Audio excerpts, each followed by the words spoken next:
What is going on, everybody? Welcome back to another Toss One Back Thursday night. Hopefully, you guys are having a great week thus far. Day after St. Patty's Day. So maybe you drank last night. Maybe you're going to drink again tonight. Then maybe you drink tomorrow on this Friday. Keep on drinking through the weekend because it's the weekend. You know what I'm saying? This goes a whole new cycle for us. But hopefully, you guys are having a good one out there. How you doing tonight, Todd?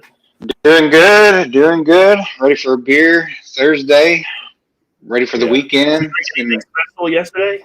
Did you drink anything special yesterday for St. Patty's? Nah, not really. I had an Irish.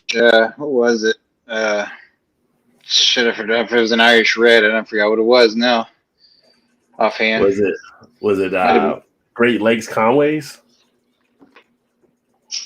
You know what? Yeah, I think that is what it was. Now that I think about It's it, so limited out there. So I know. Yeah, I think it was Conway's. Let me see. Hell, I forgot what it was. That's terrible, isn't it? Drink so many, you forget what they are.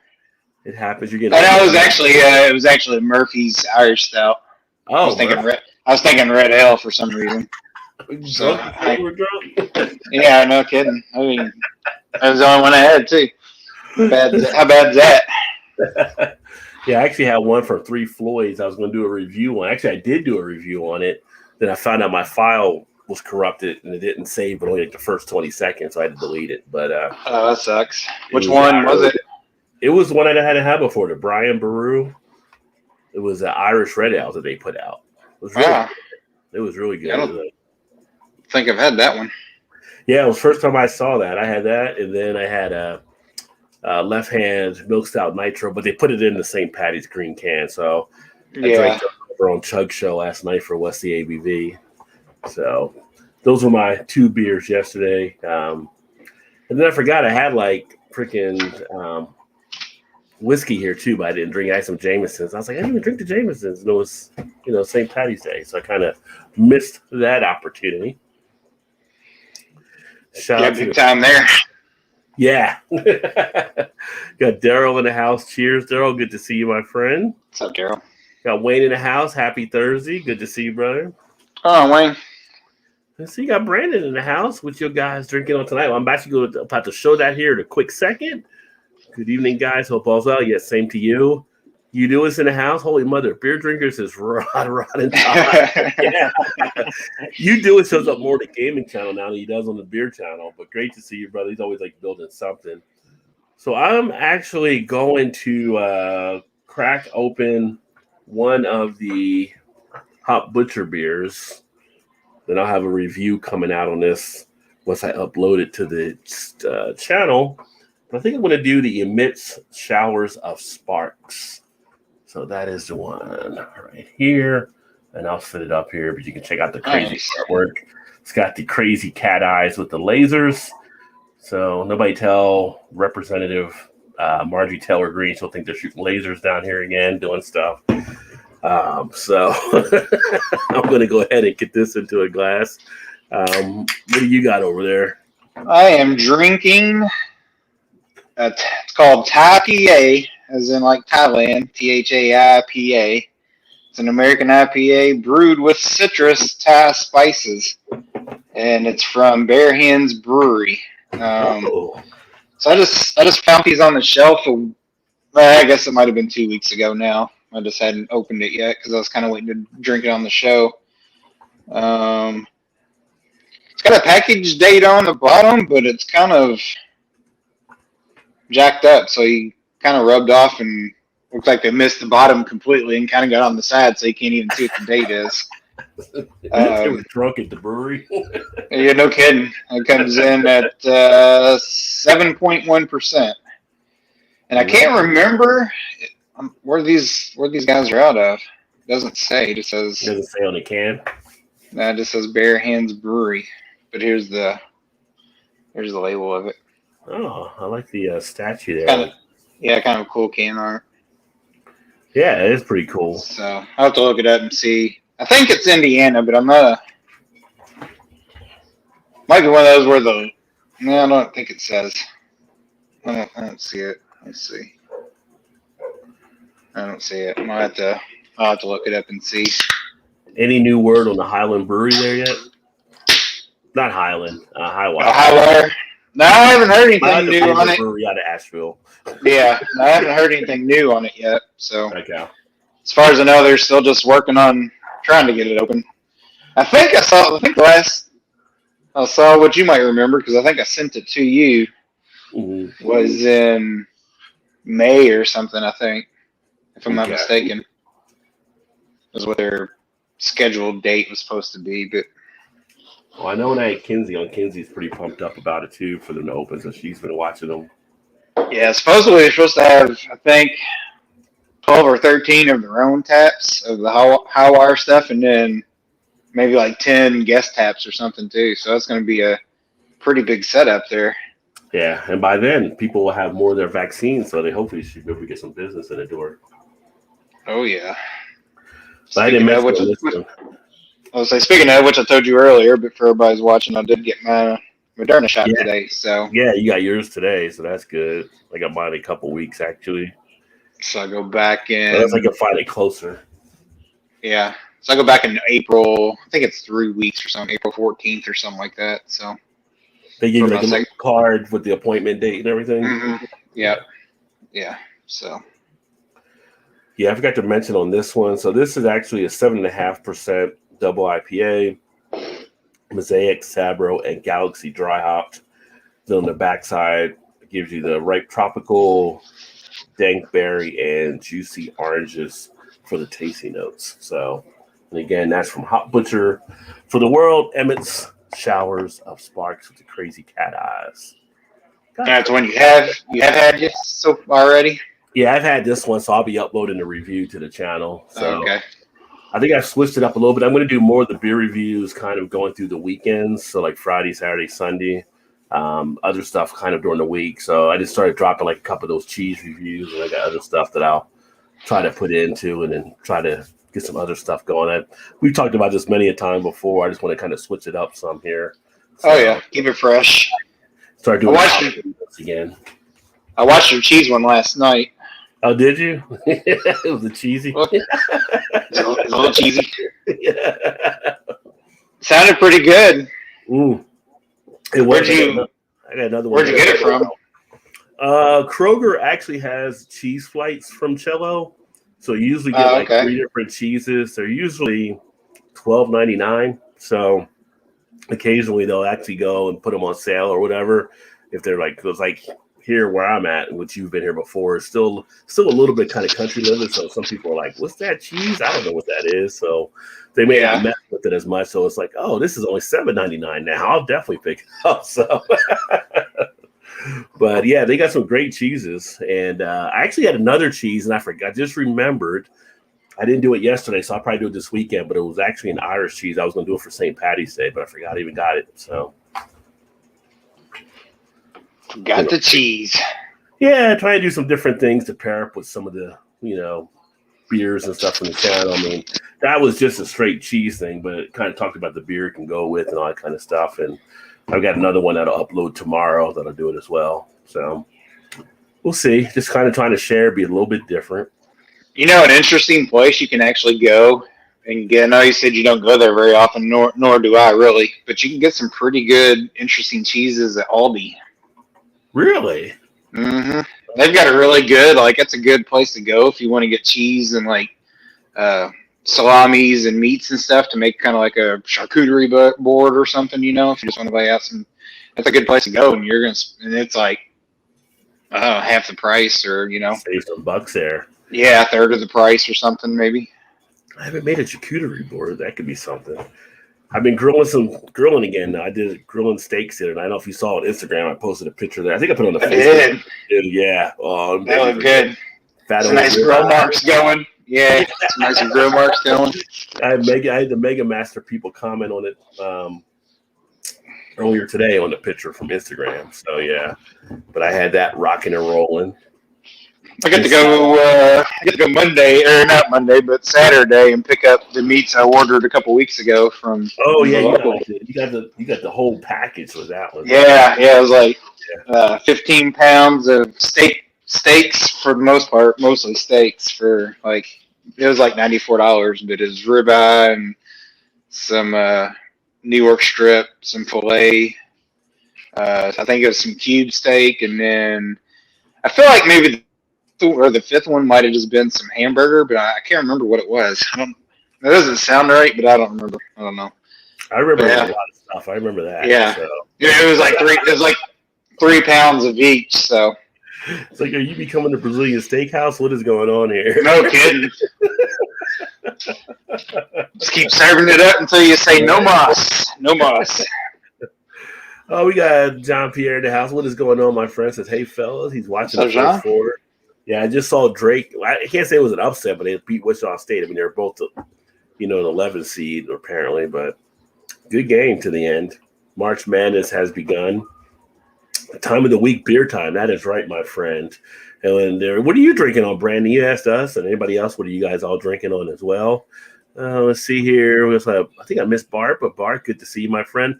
I got Bart and you do it, both representing back in New Jersey. So hopefully at this point, get the shots out of the way. And then I'm thinking hopefully by summer, maybe be back up to New Jersey for a visit or something. So definitely want to get back up there. Yeah. Wayne says I could use one right now and get ready for a road trip tomorrow, cleaning the family ride right now. Nice. Yeah, where are you going? Yeah, I hope you're going somewhere fun there. Where are you going to be going for the road trip? I'll be going to the Gorge in a couple weeks, so that'll be awesome. Haven't been down there yet, so that'll be somewhere to scratch off the list. I was talking to a person at work, and they're like, "Oh, I've never been to the Gorge." I'm like, "Yeah, like after the last year, you find like I need to go to some place I haven't been to, and like you start with the places closer. Like I've never been down, I know. Same here. I was like, I want to go too. Yeah. So we got a Always cabin. looks like it'd be. Always look like it'd be so fun. Yeah, we got a cabin on the lake. So it's kind of like I can fish if I want to fish. It's like a catch and release type thing. But I'm like, if I'm catching, I'm cooking it. I don't want to catch and release. So, but it'll be peaceful. It's kind of like almost like it says it's like this, like a Swiss Robinson treehouse type thing, but you're not in a tree. But it's kind of got like laid out with different parts of it and everything too, which are pretty cool. So it's got like a little outside area with the hot tub and like kind of the overhang, and then you got the other side with the grill, and it's kind of nice. It's kind of a little bit different of a feel. So sounds cool. You'll have to Instagram some pictures of it or something. Yeah. So it looks decent enough. They say it's a little bit more rustic than the other cabins. We're still trying to figure that out a little bit, but I know it doesn't. I don't think it has a central. I think each room has its own air conditioning unit. So I think that's kind of the word you use when you don't have central air. Yeah, rustic. But being that it'll be just beginning of April and everything, it won't be too bad. Yeah, I'd say you shouldn't eat them. Shouldn't eat them then anyway. I would think. Yeah, I don't think so either. And you do it. But at least lasers. At least worst case scenario, you can always, if they got one in the room, each room or whatever, then you can always turn it on if you're sleeping or whatever. Yeah, they got that. They got the ceiling fans and the satellite and internet, and so it's all good. Shouldn't be bad. And then I don't think they're a dry county from what I've seen. So, but I'll probably take some beer just in case. But I'm looking to see what kind of beer I get from that parts of the state. I don't know about that. I know. Like I said, I used to work with a guy that they'd go down there, like on the weekends or something. Mm-hmm. Or no, just like once a year, but they'd meet up on the weekend. And I think he always said he took a bunch of all their own shit. But yeah. I don't know if there's anywhere down there you can buy it or not, but. Yeah, I mean, I looked at the map already. I see some places as you get into town, and I usually stop there on the way down, like the Kroger's, and I get food and all that kind of stuff. I usually get beer, some beer places I see. It's like driving down the highway. Oh, there's a liquor store. Let's see what they got. Swing in. Yeah. Buy a bunch of stuff I don't need. Yeah. That's what I always do. Bart is actually sipping on a little peach Crown Royal tonight for a change, mixing it up, getting into a little bit of the whiskey, huh? Nice. I've actually got a little Jim Beam Black here I might sip on here in a bit too. This week has just felt like a week that was definitely a little bit longer. Mm-hmm. JC Cheers has had a couple of Modelo Especial. Watching from Tennessee. Well, welcome, Chester. Good to see you, my friend. Nice. We're in Tennessee. Yeah, what part of Tennessee? Good beers out of Tennessee, so. No, out of Nashville is where they have. Is it Mile Wise? One out of Nashville. No, Mount Wild's in Louisville. They got the It's, Bearded Iris. Bearded Iris. Southern, Yeah, I always get them too confused for some reason. Southern Grist is in Nashville, which is they make super beers too, really good sours and stuff. If you like, I tell you what, Tailgate Brewery and their peanut butter beers. Anytime they come out with a peanut butter thing that says Tailgate Brewery, I'm just saying pick it up because I've had like 4 variants and they've all been pretty tasty. Where are they out of? Nashville. Oh, okay. Yeah, I got them when I went to Gatlinburg last time. Oh. So I'm still searching for a good liquor store to go to when we go down to Tennessee. Yeah. Well, I just look at where I'm going to, and I just put liquor store. I blow up the Google map, and I put them all on the list, so I know where they're all at around where I'm going to. But I've found some, but none of them's been just been okay. Like there's not anything, you go in and it's just kind of your whiskeys and macros and stuff, and maybe some Sam Adams or something. Nothing like local or Nashville stuff or anything. Yeah. Yeah, sometimes you got to grab something before you cross the border as well with some of the places. So, yeah. I feel like Gatlinburg didn't have a lot. It just had a couple spots, really. Yeah. I did find one store down there when we went to Gatlin not the last time we went, but a couple times before coming back. I happened to see it was kind of like a little tap. I wouldn't say it was like a tap house, but it was kind of a liquor store / place you just go and sit and have beers. But they had as soon as you walked in, they had refrigerated sections you can buy cans. And then they had a bar where you could sit down and get some pours, from taps. So we stopped in there, and that was actually it's the only place I've so far been able to find. I got some Southern Grist while we were there. Yeah. So of course I think it was probably a little pricier than it should have been, but it was so on vacation and whatnot. Not really vacation, but out of town. Yeah, I've seen some stuff priced out. Like I said, I think I told you when I went down last time. One of the places I stopped at, they had a 3 set of the Goose Island Bourbon County, and it was $64 for the 3. They were all together in one package. So most places that's probably around $40, but yeah, so they definitely will run it up on you in some of those spots. They're like, where else you gonna go?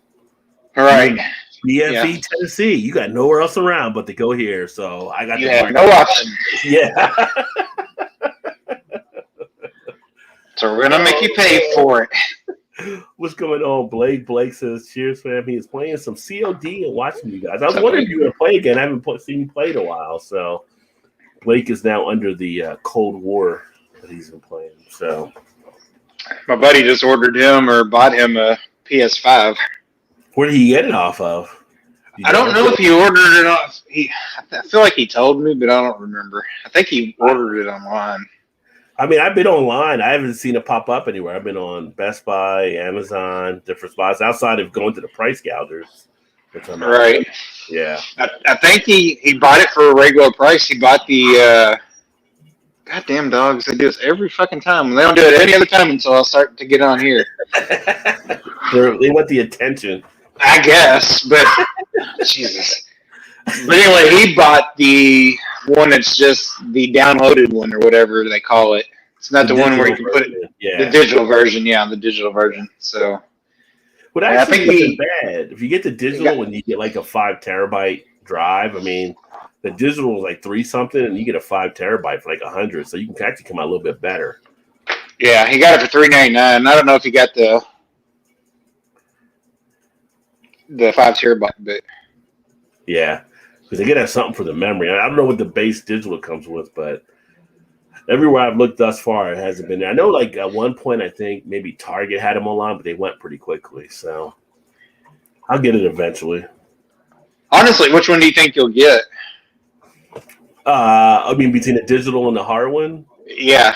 I kind of like the hard version just because I want to get some of the games or whatever. Although nowadays, on the PS4, I just download them digital, so I might go to the digital version.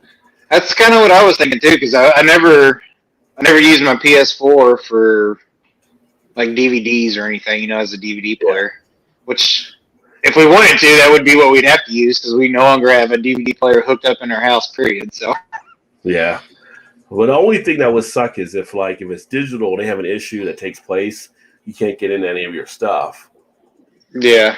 Suck whereas you have the hard Guess- copy, you'd have it saved on the drive, but I guess there's pros and cons to it all. But I do like the fact that you can just turn on and then you don't have to get up and swap out the disc, yeah.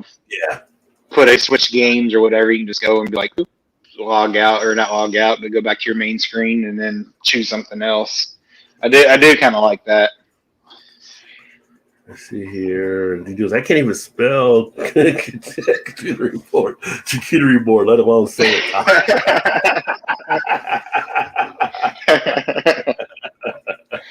Close enough. I said we'll be living in Wildwood in the summer, drinking at the iconic beach bar. Nice.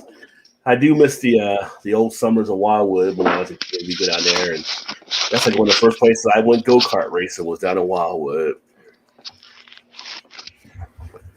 Heading to Lakeland, Florida. Nice. Going for family function, but looking to hit a local tap room that if it is not too crazy. Well, yeah, definitely be safe down there because Florida's they lifted their restrictions and they've got all the spring breakers and stuff that have been down there, and people are going maybe a little bit crazy. So depending on where you're at, Lakewood is not like going to South Beach or something, but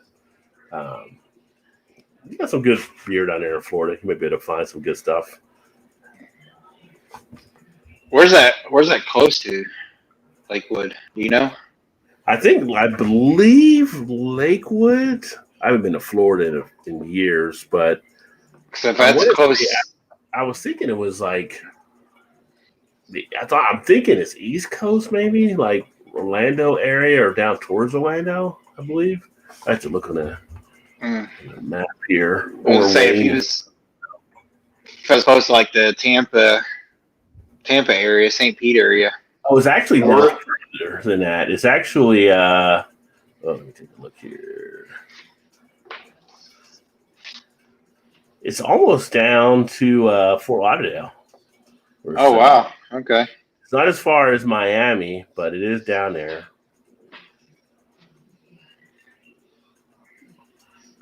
Fort Pierce, Daytona Beach. Kind of just south of there, it looks like. Sounds fun.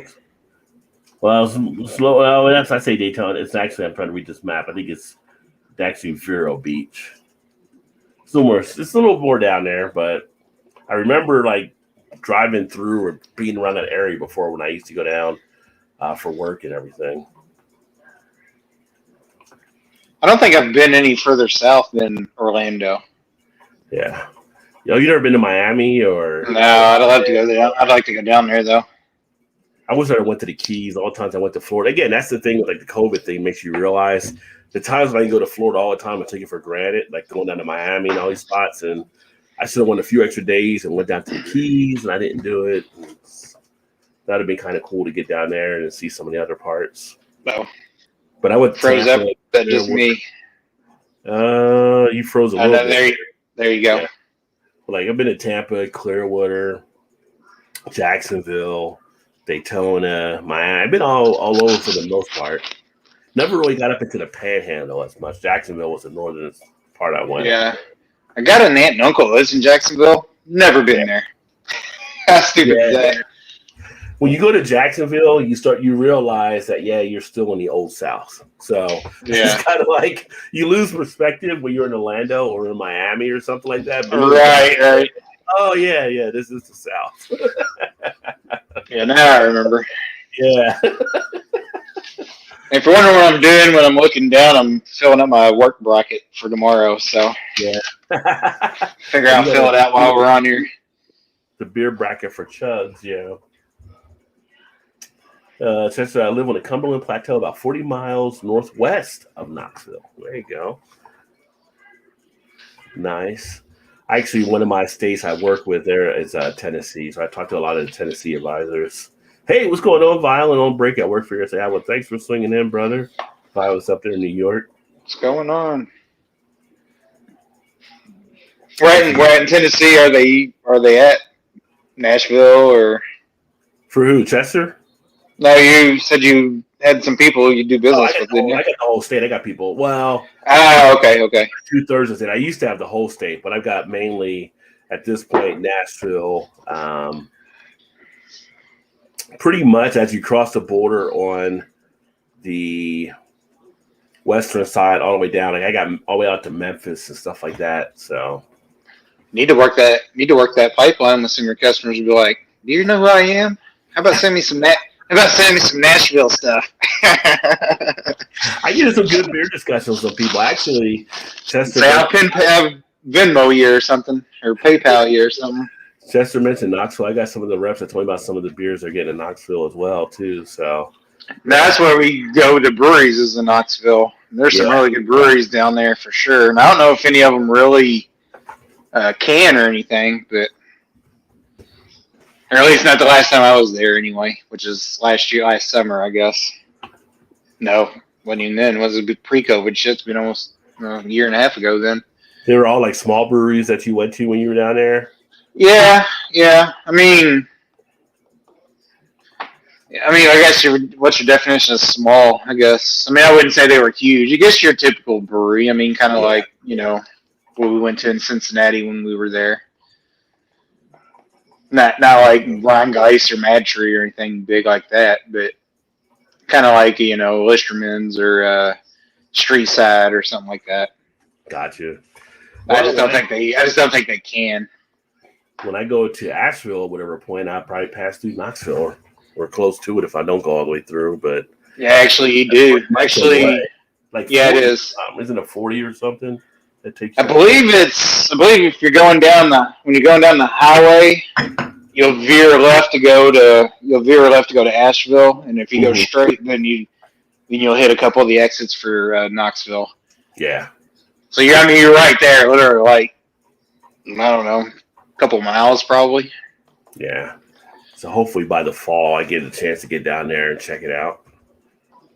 Because you'll actually take the exit like you're going when you go to Asheville, like you're going to Gatlinburg. But then you keep going straight to Asheville, and then I think you veer off to go to Gatlinburg. Yeah. What's up, Beer Hounds in the house? Cheers, everyone! Cheers, Beer Hounds. Good to see you, Bill. And if you guys don't know Beer Hound as well, as the same with Wayne and all these other guys, you do it. Make sure you guys check out their channels as well. Beer Hounds out in the OC in Cali. California love. What's up, Big Daddy? Cheers. Big Daddy in the house. Good to see you, my friend. What are you drinking on tonight? You got Eric's in the house. Cheers, Eric. What is going on? What's up, Eric? You got Dee Dee in the house. What's up, Rod? Todd? Cheers, all. What's up, Dee Dee? Two brews: Irish Red Ale and Stout. McGuire's Brewing. Irish, a little overcarbonated, light taste and light red. Okay for $6.50 a 6-pack after playing golf. The way I had Dee Dee. I did. I had that McGuire's from Aldi. How'd you like it? It was decent. It was kind of like like a knockoff. I don't know. Piece. Maybe like knockoffs. Yeah, they're all like knockoff. Like the logos and the colors look like the other beers. I mean, I'd say it's probably more along the lines of just your regular Guinness. Yeah. I thought it was decent for $6.99. I thought it was. I mean, you couldn't go wrong. Although the only downfall, I guess, to that, I think they're only like 4.2% or something. Yeah. Well, the regular Guinness draft isn't that heavy, so. Yeah, that's true. That's true. So, I mean, but I've seen the McGuire's at ours, but I never picked it up. Maybe I'll pick it up if it's still there this weekend. I have one beer store. I always say I don't want to buy any more beer, but one of the beer stores that I have in my collective, so to speak, they actually are over in Cincinnati. This past week, apparently they got broken into. So someone like broke into the store, like the front door is like a wood thing now that he had to put up there, and they stole some wine bottles and stuff, but most of the stuff was okay.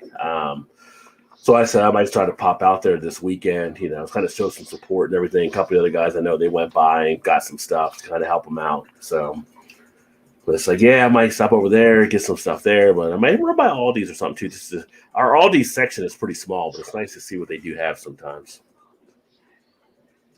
Yeah, we got a small section. Like I said, I think I said a couple weeks ago, I think they usually have Sun King, a couple of variants of Sun King, like their cream ale and something else. But Yeah, ours isn't real huge selection either. Like I don't know, 6 or 7 maybe.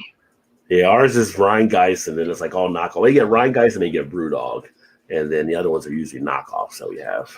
Shout out to Dave from Beer Front. Cheers, my friend. Good to see you. Dave's got some great beers up there in Chicago, and if you haven't checked out Beer in Front and you like podcasts, check out Dave there. I was actually on the show a couple weeks ago, and actually last week. Man, time just flies. And we had a great time. He was on the show, if you saw earlier this week as well. So we had a blast on Tuesday night. But make sure you check out Dave. Does some really good things. And Dave, I got some great jag-offs for you for this week for your jag-off episode. So you already did this week, but maybe next week. Although my list is similar to your list as well. I listened to your all's podcast. It was pretty good. Yeah, cool. Also, yeah. It was pretty good. Yeah.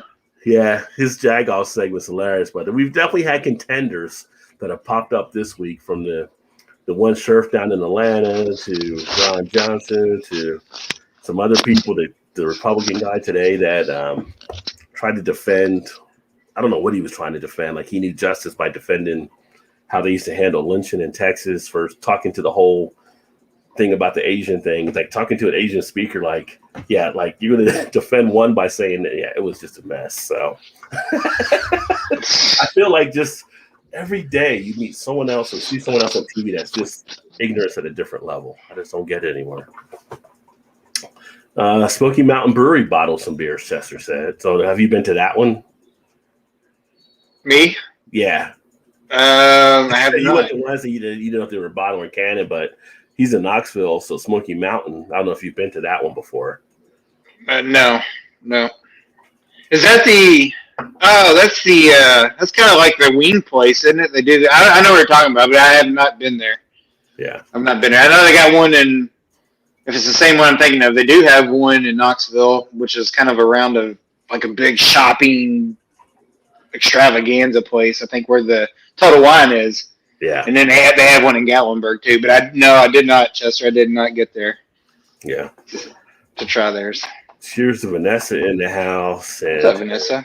I sent Vanessa a message earlier on Instagram, and it was the first thing I thought about was her. Dragon's Milk has come out with a Dragon's Milk boot style.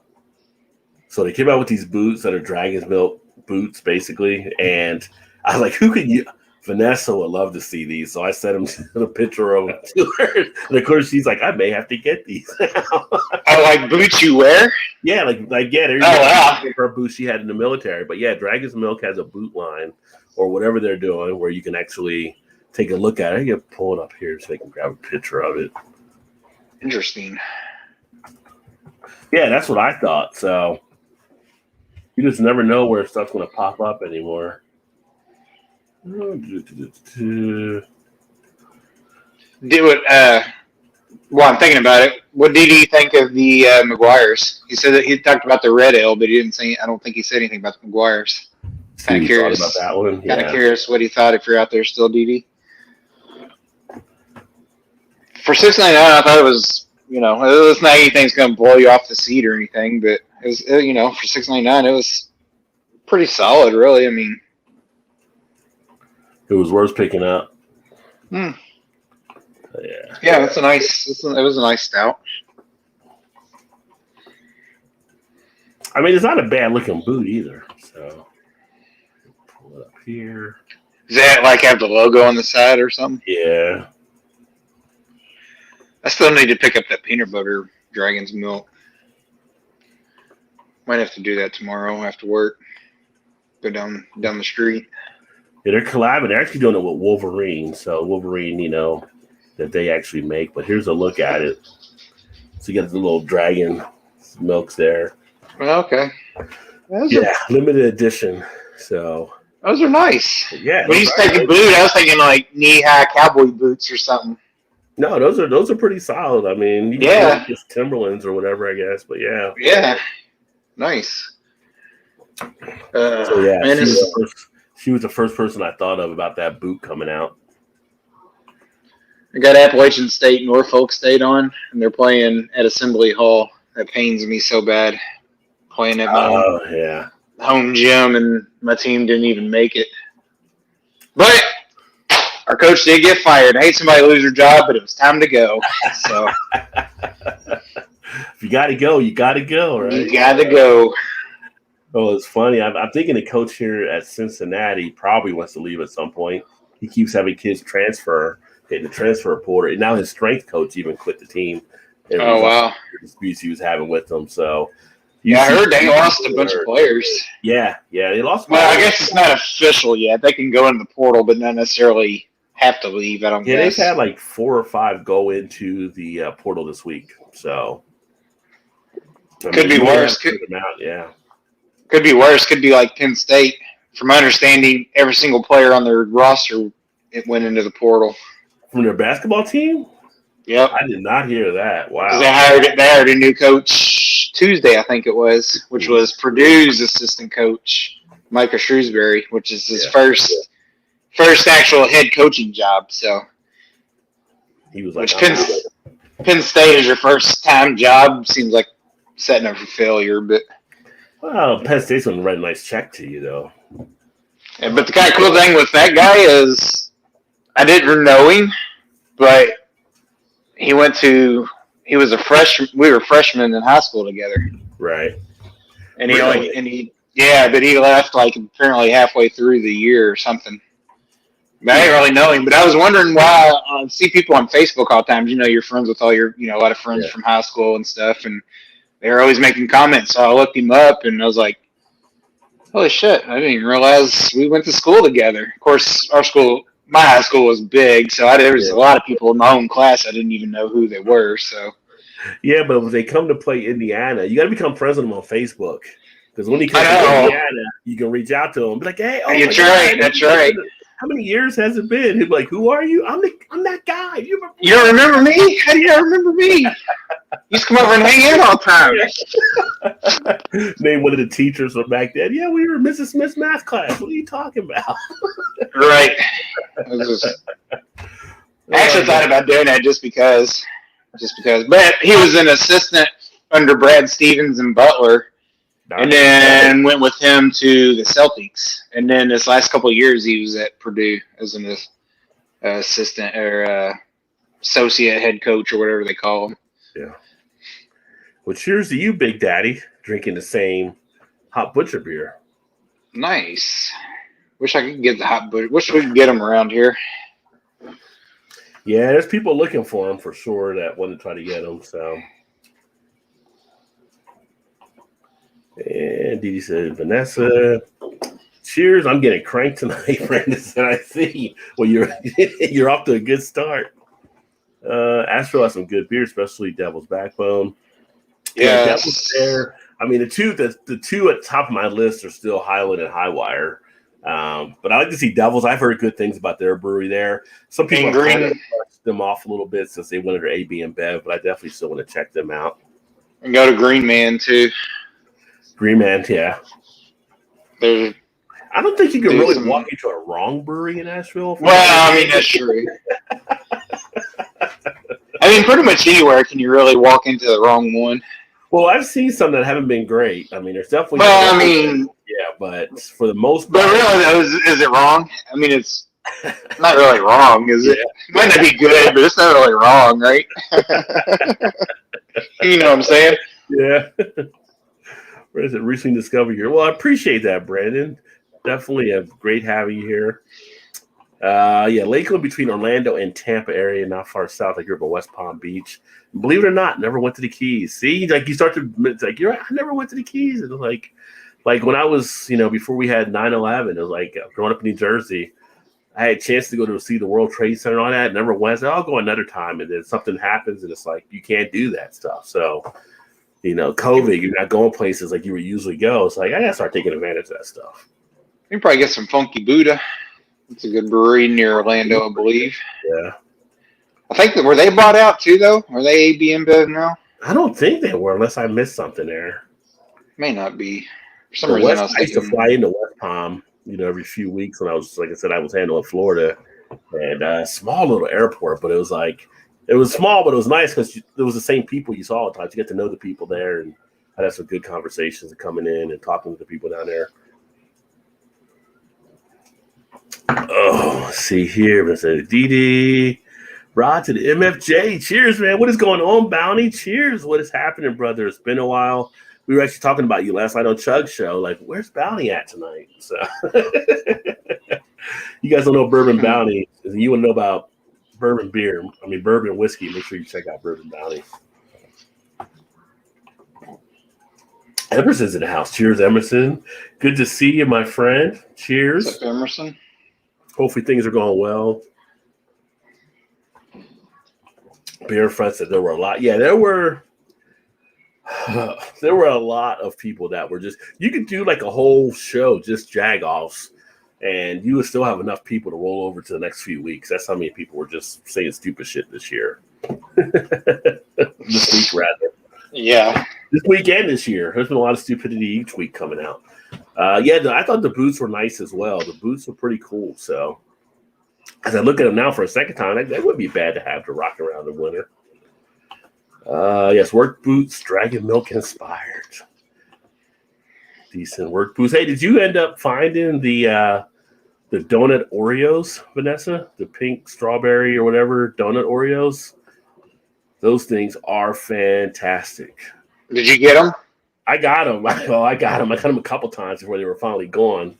I was like, I wish they would take these out of the store, which they're finally not there anymore. I never did try them. They're probably one of my favorite Oreos they've come out with thus far. Really? Nice.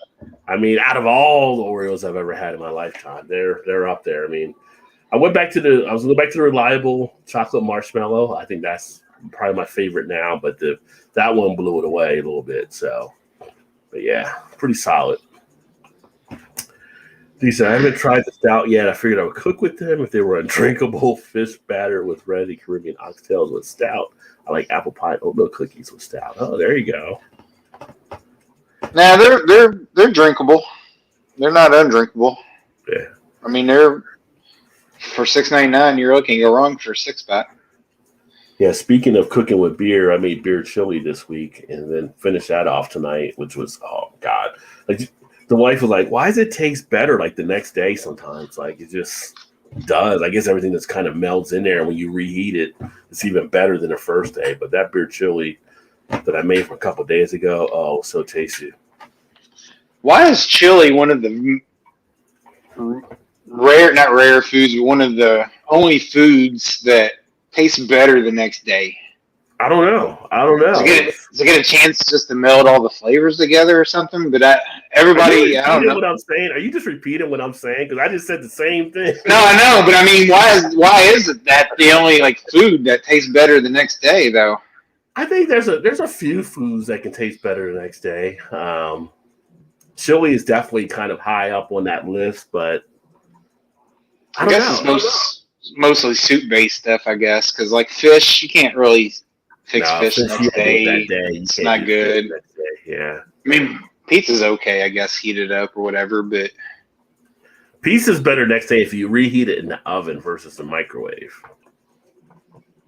It definitely makes a difference there if you reheat it in the oven. You know, another good way you can do that, it depends how many pieces you want, is put it in a skillet and then put a lid on top of it. So when the skillet gets gets warm, and then the bottom of the crust will get kind of crunchy again. That sounds interesting. Never tried that. There you go. Put it on your channel. You always learn something new every day. That's the goal. Vanessa says, my high school class was 166. A member, most never knew who I was. I placed 4 out of 166 on GPA. And my class was 107, I think. And I tell you, like graduation, I don't know how people do it with class like 3,000 or 4,000. I'd be so like out of graduation. Like I have to sit there waiting to call your name and diploma. It's just like, dude, you're gonna be out of mine. I ain't got time, you know. You're one of those kids with W starts your last name or Z or something, where you gotta wait till everybody goes through everybody. You know, if you're A, you're cool because you're getting called right up for the most part. But it's just chill, you know, kick back. I've heard I've heard where some of them will just like cut it in half, like go A through L or whatever, and then the rest of the way for that reason. Yeah. Yeah, I mean, it'd be it's just too long. It's just too long. But of course, we had a water gun fight at our high school graduation. We were all shooting people with water guns and stuff, and our administration wasn't very happy about it. But everybody had water guns under their robes, so you'd be sitting there and you'd be like getting shot in the ear or something. We kind of did that, and then like whipped cream, shaving cream stuff. Yeah. And then the principal was getting all mad, and parents were like, leave them alone, they're graduated. But I had 400, I think it was 460 something, I think, in my graduating class. But I think it started out, when I started as a freshman, I feel like it was like 600 or something. But that means people moved on or whatever. I could be wrong on that. I don't know. It's been so long ago. Just to say, good to see March Madness back this year. I agree. It's nice to see the games and stuff that are back, and looking forward to it. And if anybody wants to, I can put the link here, but we do have a beer bracket that's run by Chugs, and it's just us doing it for fun on Yahoo. But if anybody's interested and wants to look at getting in the bracket, let me know, and I'll put the link in here as well. You have until like 12:45 tomorrow to put your teams in. So, yeah, Didi. Gilbert's in the house. Cheers, Gilbert. What is going on, my friend? And I've not found them yet, Rod. I must have the local stores to see if the Oreos are there. Yeah, I mean, I don't know how long they're out for, or how. I guess it depends how well they actually did or where they sent them to. But here they were out for about 3 or 4 weeks, I think. But yeah, they are. They're top line. I'm going to say they're top line. Who say you don't drink stouts in the summer? Silly people. Yeah, I can. Not me, because I'll drink stouts all year round. In fact, I got a lot of stouts I need to drink in the basement. Yeah, you and me both. Yeah. And pretty soon it'll be bomber season that you'll see me doing reviews at some point. I'm trying to get the other ones out of the way, but I've got like 5 or 6 boxes of beer in the basement, and except for that peanut butter dragon's milk, all the ones that are still in the box are all like bombers. So I haven't even hit those yet. What was the price on those? Same as the other variant ones? I think it was 16 or $17.99. Okay, so that's about normal, I guess. Yeah. I saw them. I think it was Jungle Gyms. I saw them at, and I just saw them and I scooped them. It's like the Kaito commercial. Scoop, there it is. Scoop, there it is. How many people has ever told you look like that guy in that commercial? I think it was just you. Just me? I wasn't agreeing with you. I thought Sam was like, look at this. Who's that look like? She said, it looks like Rod J. I said, yeah, that's exactly what I thought too. I guess. But somebody did a YouTube video. I forgot who it was. But it was one of the media people did it. Like it was like, who are the guys in the progressive commercial? Because the younger kids didn't know who they were, so they were like, it was Quad City. Like, this is Quad City. They were like, who? Who's that? They never knew. They never heard. Whoop! There it is. That makes you feel old now. Yeah. No kidding. Yeah, lasagna would be one that would taste better next day. I've had lasagna. Yeah, that is true. Lasagna does taste good the next cheese day. Melted into the meat, kind of all coming together in the fridge overnight. Good call, DD. That is a good one the next day. Cheese is like, how you doing? Meat's like, how you doing? Let's get together. It melts. When that light goes off, when that refrigerator light goes off, they get together and do some magic. Yeah. What you doing later? Nothing. Just gonna be chilling. Me too. All right. Once you bring some of that beef over here.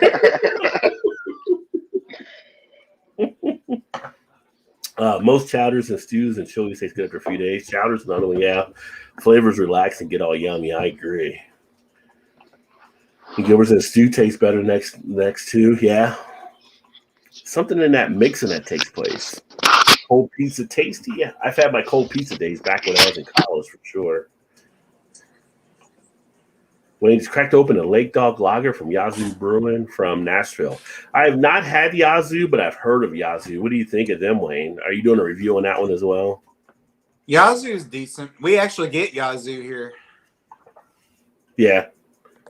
And have you had that one before? I don't think I've had that one. I think I've just had some of their IPAs. There you go. Do you get Yazoo there? I've not seen Yazoo, but I've heard about them and I've seen them like on other people drinking them. So it might just be in Indiana then. Yeah. It's always so hard for me because which I know you do too with Cincinnati, but I always get sometimes mixed up on which one you can get where. Yeah. Well, you can, because plus you buy some of the stuff in Louisville, so it's like, is it there? Is it here? But That's what I mean. Yeah, as far as like going out. to Louisville or getting in Indiana, I always forget. But I think Yazoo.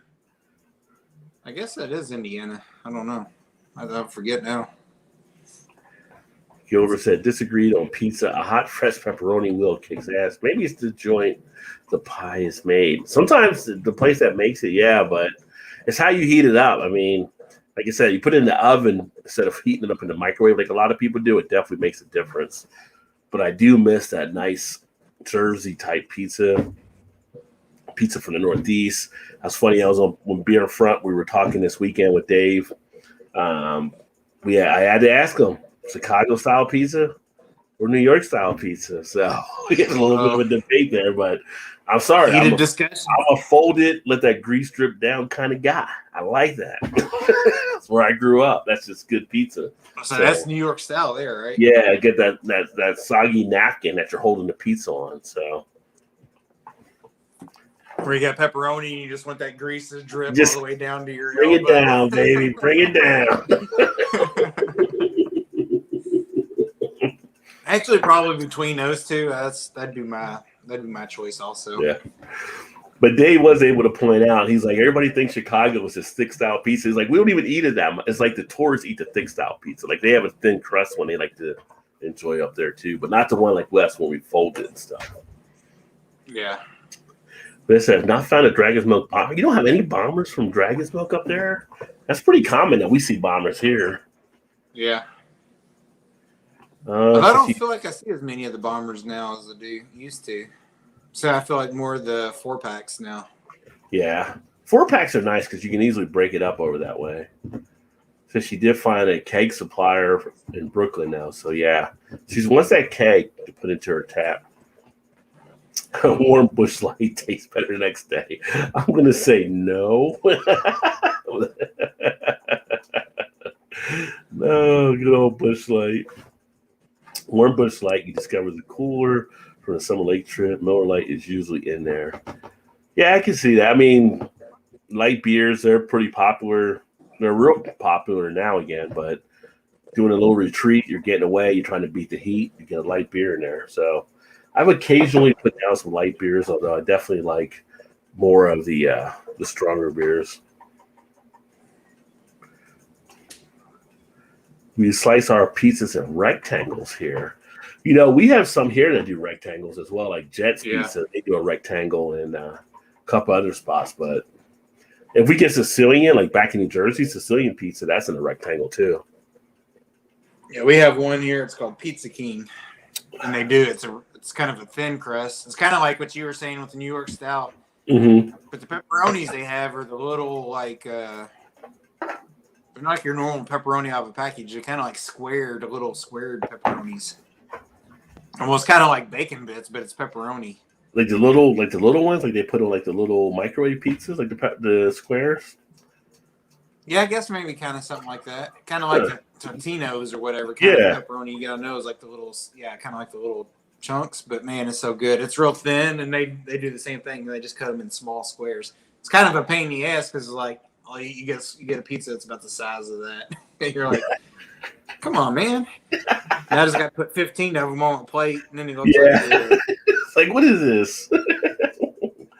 I'm actually going to crack open another beer from Hot Butcher, and this is going to be the Dun Dun Dun or Dun Dun Dun Dun or however you want to say it. But yeah, so this is another double IPA, Amarillo, Citra, and Galaxy hopped. And white peach, orange blossom, musky, not husky, musky tropical fruit. Do they even make huskies anymore for kids? I remember back in the day, we got to get huskies. Yeah, like I'm going to buy some kangaroos and some huskies. Luckily, I mean, I'm a bigger guy now, but I never had to wear Huskies when I was a kid. But it was just like kids, like at least the kids I knew that were boys, like you never wanted to be in that Husky section. It's just like, Right. you like find that size. Don't be in Husky. Oh, So I'm gonna crack one open here also from Untitled Art. ooh, very I don't nice. know if this. I'm not really sure the name of the beer. I guess maybe this shit just got serious, but it's one of those with the Oh yeah, that's what it is. I bet. Yeah, the shit just got serious. Yeah, just nice. kind of a weird way to, because it doesn't really spell out that, but it's the only thing I could think of. But they got to put the symbols on there, right? So Right. Yeah. yeah. And this one is a Imperial Stout with cocoa nibs, caramel, and milk sugar. Let's see, it's just canned and brewed by Untitled Art. Let's see, 11%. But no picture of Wilford Brimley on there. You mentioned all that stuff. You think of diabetes, like Wilford Brimley in the can. He's a Diabetes. man. That guy's just typecast at anything that's too sweet. Wilford Brimley. Yeah, no kidding. There's the two large ones I posted on my Instagram are rectangles. They came to 20 square foot. Wow, that's a party pizza right there. Wayne says the Remember when? dog is okay for a lager. He will review it, but he wants to try a couple. What were you gonna say? Remember when? Oh shit! What's the Little Caesars? I remember when Little Caesars first come out, they used to box their stuff and.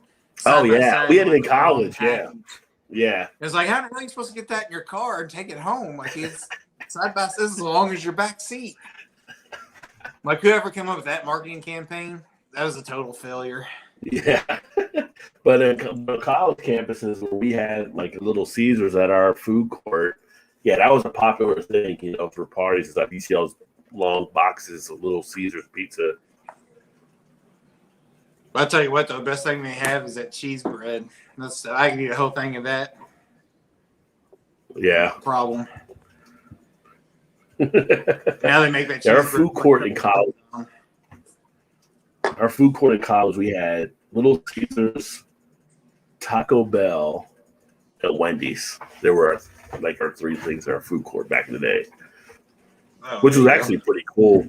Nowadays, they got all kinds of stuff. Plus, we had like a restaurant and some other stuff. But usually, the food courts, which you after like 8 o'clock at night, that's all you could really go to. But yeah, a lot of Taco Bell, a lot of the Wendy's, but Little Caesars would occasionally. But I was never a huge fan of Little Caesars pizza. I don't know. I feel like it's got like a nacho aroma or some foot aroma to it. It's just like something that just I can eat it, but it feels like there's something going on that I need to know about and I don't know. Something underlying, they just ain't telling me. It's like, what is that smell? I don't know what that smell is. Is it the cheese? Is there something going on? It's like I should be worried about it, but I guess I'll be okay. Nobody's died that I'm aware of. Yeah, I agree. Like they're not great, but if you're having a bunch of people over or something, you just want to get some food for people to have, like yeah. You go get if you're buzzed or drunk, they're perfect. It's just like start slamming. You go like 5 or 6 pieces for $20. Yeah, less than like the White Castle of pizza. Oh, yeah, exactly. Shit, I don't know. The White Castle is expensive anymore. They raised their rates on stuff. Because I remember you would get like a sack of burgers and stuff. Well, I mean, if you just get like a sack of something, yeah, that's not too bad, I guess. Well, it's a 10 sack, right? Like 10 White Castles or whatever. Like people. Yeah, I think so. I think you can probably get like 10 for $5 or something. Yeah. But some people get the suitcase now when you're having a party or something, I guess. It's like 30 or 40 of them or something. Right. I think maybe they cut you a deal the more you buy. I'm not really sure.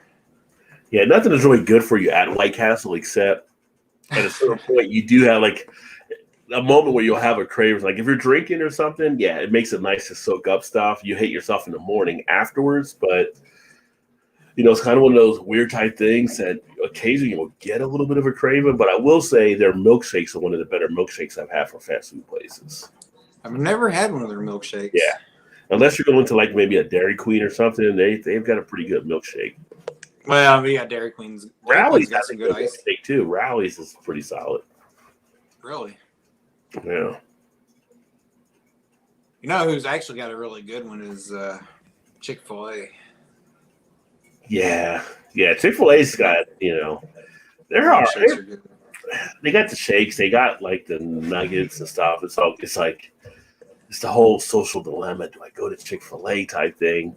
And it's like you can't even go there and be mad because the people are so nice there. They make their employees have to treat you like right. It's like you can't even be mad. Pleasure. Yeah. My pleasure. Yeah. But yeah, that Chick-fil-A sauce they got, there's probably crack in it. There probably is. There ain't no doubt in my mind they're doing something on the side at that place. I mean, I have people wrapped around the way. I've never seen a fast food place like Chick-fil-A, but they're wrapped around. No other place I've seen it as bad. Any Chick-fil-A you see, they're like wrapped around. They get them out pretty quickly, but it's just, man, they get people lined up like with no problem. And it's not like the best food you ever eaten either. That's the thing. No. It's like, I mean, clearly, when you go against Popeyes had the better chicken sandwich. I'm sorry, if you didn't have, I'm telling you, Popeyes had the better chicken sandwich, but you didn't have Popeyes like you did at Chick-fil-A, though. And their French fries are better too. Yeah. But it's Popeyes. They may take a little bit longer from at least the Popeyes we have here, because it's definitely a different employee representation. What? Oh yeah, for sure. You go to Chick-fil-A, it's my pleasure. You go to Popeyes, you're like, fuck you, get out of here. Popeyes like, what do you want? What are you looking at? Can I get something else for you? What do you need? What do you want? What are you waiting on? It's like, Popeyes, you need to hurry up on your order, sir. I got cars backed up. It's like, yeah, you don't get the my pleasure at Popeyes. I'm not so sure. Yeah, that's actually a good comparison there. Yeah. There's not any more bigger contrast of like, from one way up here and the other one. Yeah. Completely opposite. So your food isn't as good at Chick-fil-A, but you're a lot nicer. So that's why I come here. I do really like the red beans and rice there. Have you ever had it? Yeah. I've never done the fish there, but I've had people that like the fish there at Popeyes too. So I don't think I've ever had their fish. Yeah. But it's just like totally different representation for sure.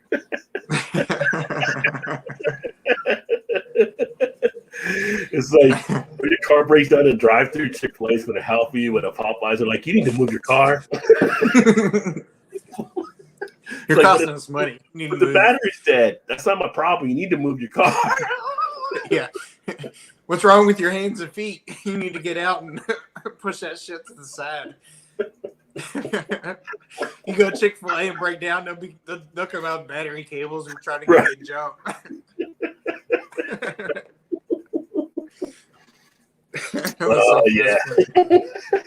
That's good. Yeah, and Burger King isn't too far off of Popeyes at some of the locations as well. So yeah, you're right. Yeah. It's like, here's your bag, just out of the window. Here's your bag. Like, you almost punched me, man. I was like, I just want to throw it to you through the window. Make sure your window's down and just toss it to you. Oh man, it's funny. Let's see here. I don't know if there's any fast food places more frustrating to go to than Taco Bell, though.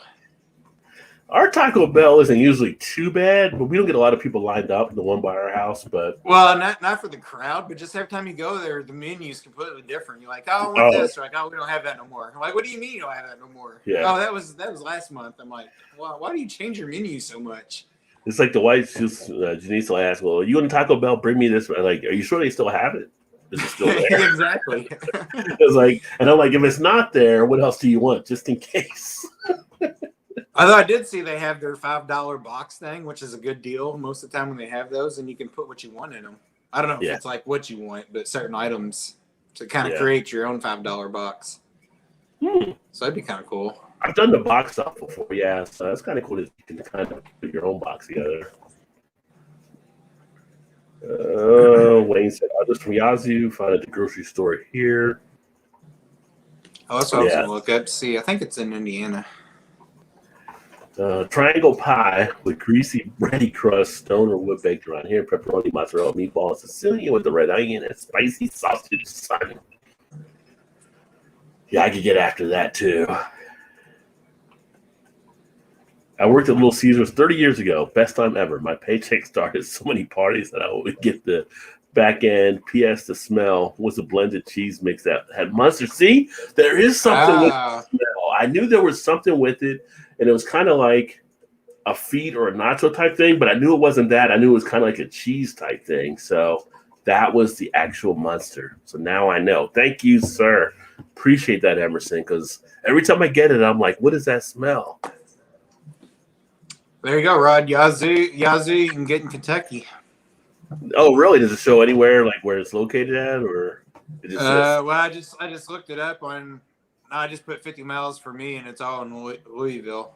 So there's none of them in Indiana here. So I couldn't remember which side of the river, but I know I've seen them in store. But I feel like they're in Indiana too, but they're not showing up. They're not showing up anywhere close other than across the river. Well, you know what? I've got my Untapped here. Yeah, that's what I just looked it up in. I'm going to put so within Yazoo and just put within 50 miles and see what comes up. I even put 100 miles, and it says Liquor World, Louisville. So they're not up this far. Do you have a place, you have a place called Liquor World? Did you know that? Do what? You have a place called Liquor World in Louisville. Did you know that? 2403 South Shelby. I feel like I've heard of it, but I've never been there. That one doesn't even show up for me. Well, they got Yazoo Pale Ale.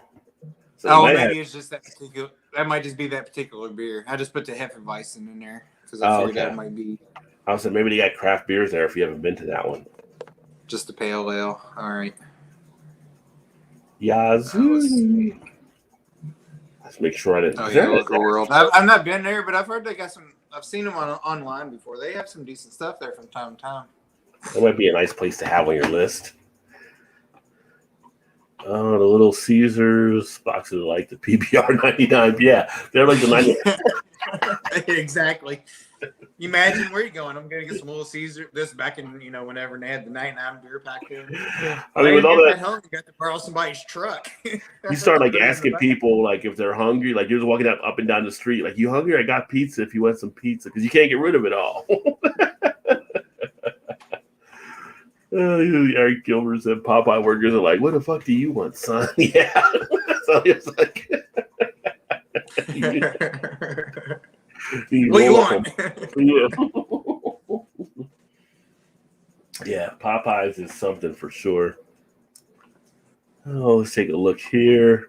We want to hit some of the beer news. This was kind of cool. This is one of I actually like their beer, so I like to check them out when I can.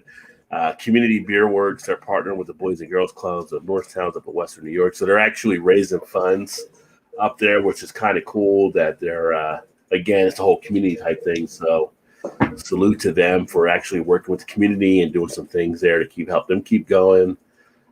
We have Market Garden Brewery. If you're ever in Ohio, we can get them down here now in Cincinnati as well, Todd. But like they're out of Northern Ohio. They actually do some really good beers. But they're offering 10-cent beer to those vaccinated. That's only for the first 2021 people that do it because it's 2021. So, but if you get a vaccine, you can go to the brewery with your card. They're going to give you a beer for 10 cents. So I think it's nice. Just a beer. But it's just their way of trying to encourage people to get the vaccine as well. I mean, that's a Rajay amongst Rajay deals right there. 10-cent beers. But they're a good brewery. They're solid. I would definitely recommend people check out Market Garden Brewery if you happen to see them. Maltese Brewing out of Fredericksburg. Now, this is kind of cool. I talked about this on my podcast the other day. They're hoping to get one of their beers listed into the Guinness Book of World Records. Looking for it to be the spiciest beer. The beer is a pineapple IPA infused with 500. That's 500 Carolina Reaper chilies. Would you try a beer like that? No. Really? You wouldn't even give it a go? I would give it a try. I don't know. I would no. I'll take that back. I would try it. Yeah, I would try it. I got to think. I've had Carolina Reapers. Those are so. I don't know, but I'd at least take a sip of it to see what it 500. Yeah, I would. Yeah. I mean, I wonder if somebody would try to chug it to try to get through it, and I wonder if you chug it if that tears up your insides. I was gonna say, wouldn't your insides explode if you were to do that? What if you had one of those beers and one of those Pacquiao chips? Yeah. Oh, God. You might explode. That's like the old chemistry set. You don't put those two together. Imagine the next day you'd hear some screaming coming from somebody's house. See, Vanessa's up for the challenge. A beer with Carolina Reaper. Yeah. Yeah, so that's actually down in Virginia. I need to find some people in Virginia. Maybe Greg.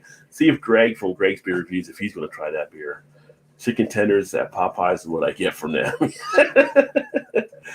Chicken tenders are good. All their chicken stuff is pretty good.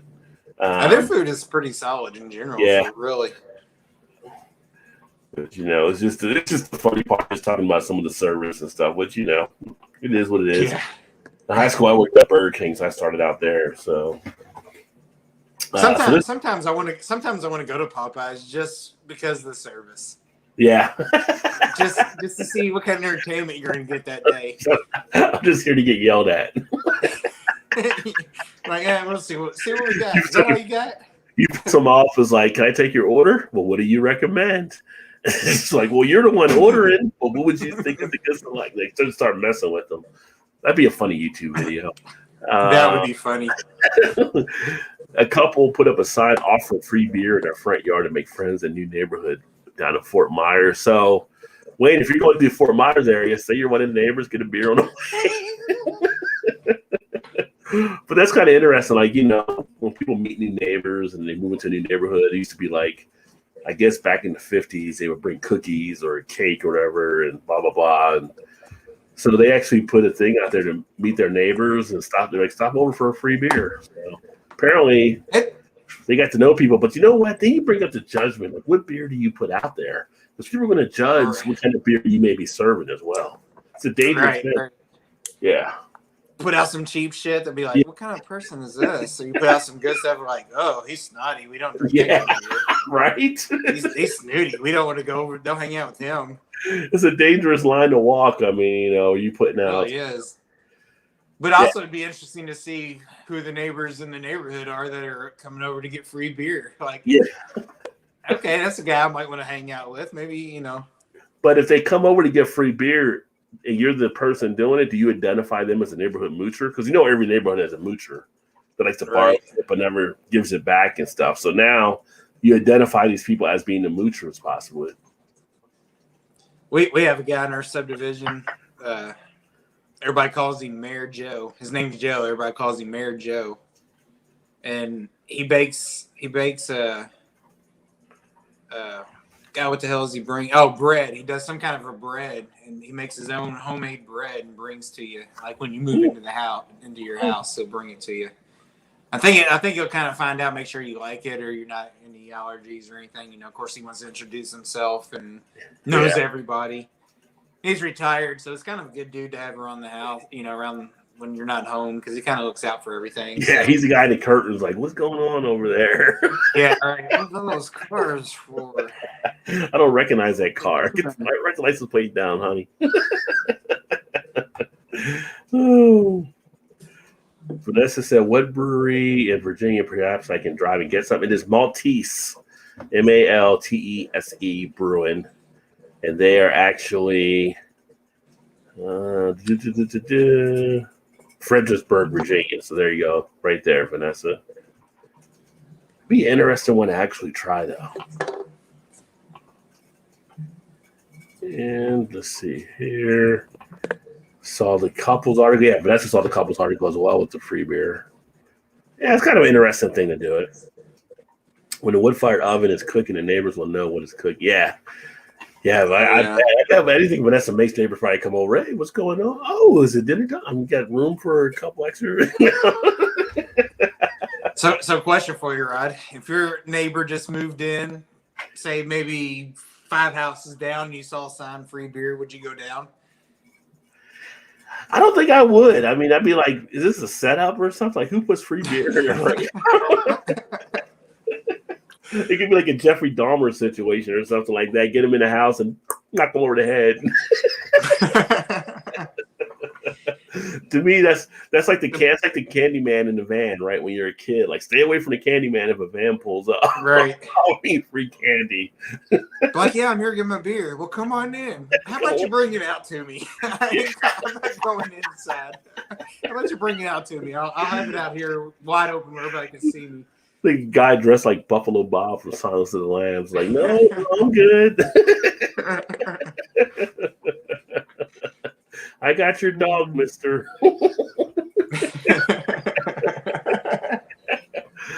Popeyes is solid. I go for American greasy fried chicken and fish. Hard to beat Popeyes fish for fast food. Yeah, I've never had the fish, but I heard the fish was pretty decent. One of the old school places I really haven't had fish from for a long time is Captain D's. Also, Long John Silver's. I haven't had that for ages. Now, if you want some good greasy something, you have the food shits the next day. You definitely go to Long John Silver's. When's the last time you clean a deep fryer? Clean a deep fryer? Oh, never mind. You just answered the question. Tastes like 5-year-old fish. What's going on here? Yeah. It's like watching Bar Rescue. Are you a vinegar person if you go to one of those places? You put vinegar on your fish? I don't put vinegar on the fish when I've been to a fish place in a while, but if I'm at Penn Station, you guys have Penn Station there? Like the subs? Yeah. I'll put malt vinegar on the fries at times. Yeah, I know a lot of people do that too. I think they do that at Five Guys also. Yeah. But I only do it if I'm there. Like if I get it to takeout, I just put ketchup for my stuff. Even though you can get the malt vinegar packs, but if I'm in the place, I feel like, look, malt vinegar. Let's put it on top. I'm not big on the malt vinegar, but Shannon, our daughter, will like drench that stuff in it. Like, but you know, so bad. You know what really sets the Five Guys off? I've realized it's the freaking peanuts that you get there. Because you're eating the peanuts while you're waiting for your burger, and that gets kind of on your palate and everything like that, and it just melds well with the burger and the peanut oil fries they use. You're right. The peanuts the thing that gets you all worked up. So, and that place, of course, you pay for it because they're not cheap by any means. But like I have some fries. You get like a whole bag full at the bottom, and then you have a big large cup or something sitting inside there. You're like, guys, enough. How many potatoes did it take for this? Yeah. We got Five Guys is so good.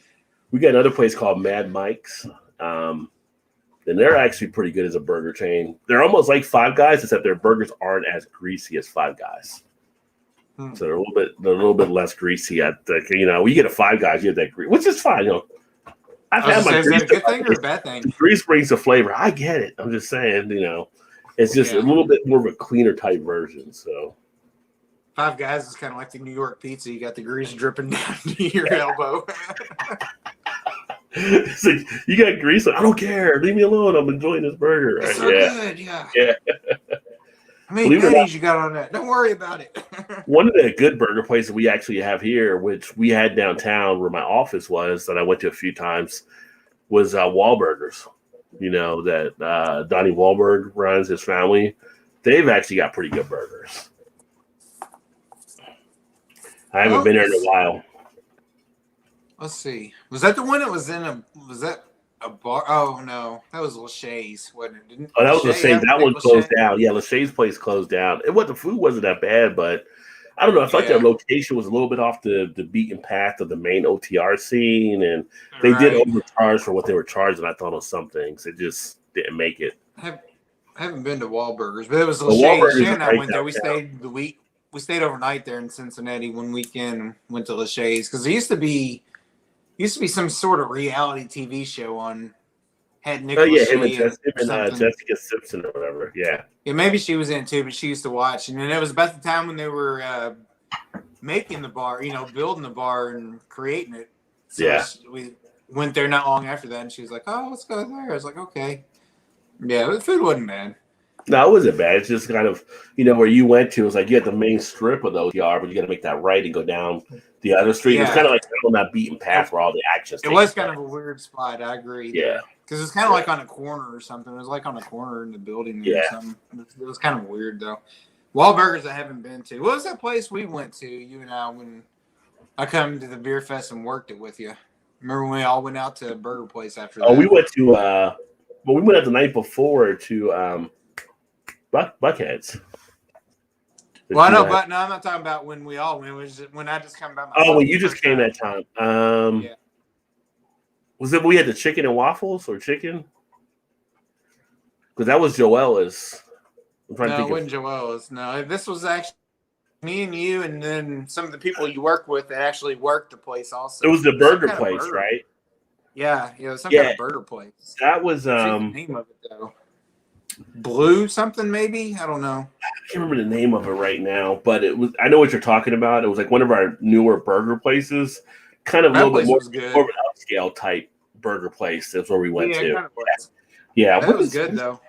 I don't even know if that place is there anymore. Let's see. That was really good. That was one of my favorite places to get into. That's a pretty good burger place.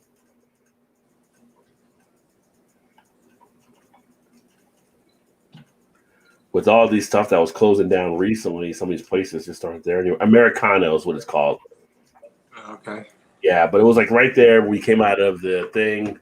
We went down a couple of blocks and made a left, and we were at the burger place, right? That's because we didn't go that far. Yeah, that was Americano. I felt like we had to walk through kind of like a little center or something, kind of like I would say like I don't know. We didn't go to Rock Bottom. Like a square, like a little town square or something. It seemed like. Well, maybe it was Rock Bottom we went to then. No, it wasn't Rock Bottom. I think what you said before. I think what you said a minute ago. Americano. Okay. Yeah. Yeah. That's what a lot of times we go there after the thing, but that's a pretty good place too. Is it still open? Yeah, it's still open. I just looked on my phone, so yeah, I didn't know some of these businesses over the last year, some have been shutting down, but yeah, they're still there. Yeah. Same here. Like you get some like, oh shit, when they go out of business? Oh hell, it's been closed for a year. Don't even know it. Yeah, it's always smart to soak it up after a little bit of a beer festival. Yeah. No, we didn't drink that many that day. No, we didn't drink that. No, because we were driving back to the house and stuff. We didn't drink that much that night. Not like, we did not that night. We didn't. When I had, we had enough. I'm sure though. These picked me up at the other ones. I drank a lot more. So, put vinegar all over my fish. So Gilbert's big on the vinegar. See, like on the fish and chips. Yeah, vinegar definitely. Vanessa said, Dragon's Milk Stout on tap on the patio. Most likely come eat, drink, and sit around the fire. If you put Dragon's Milk on your tap and you invite the neighbors, but they're never going to leave. No kidding. I would. Vanessa would be like, I gotta go to bed. But okay, we'll be here tomorrow when you get up. Listen, how about a keg on the front porch offering free beer to get acquainted? Well, there you go.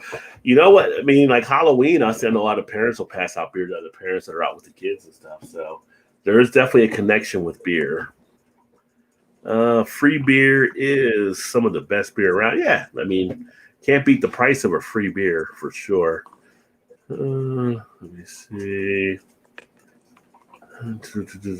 Greasy burgers are usually made from grain-fed beef, and less greasy is usually grass-fed. Good to know. No Rajay deals at Five Guys for sure. Yeah, I've never gotten a Rajay deal at Five Guys. You know what they do also? It's pretty good. Their hot dogs there are pretty good. At Five Guys? Never had a hot dog. Yeah. Yeah. Because they put it like on their griddle or whatever and kind of crisp it up. Yeah. Well, that's the cots all over if the guests can't leave. Well, that's nice even. That's have the cots out for them.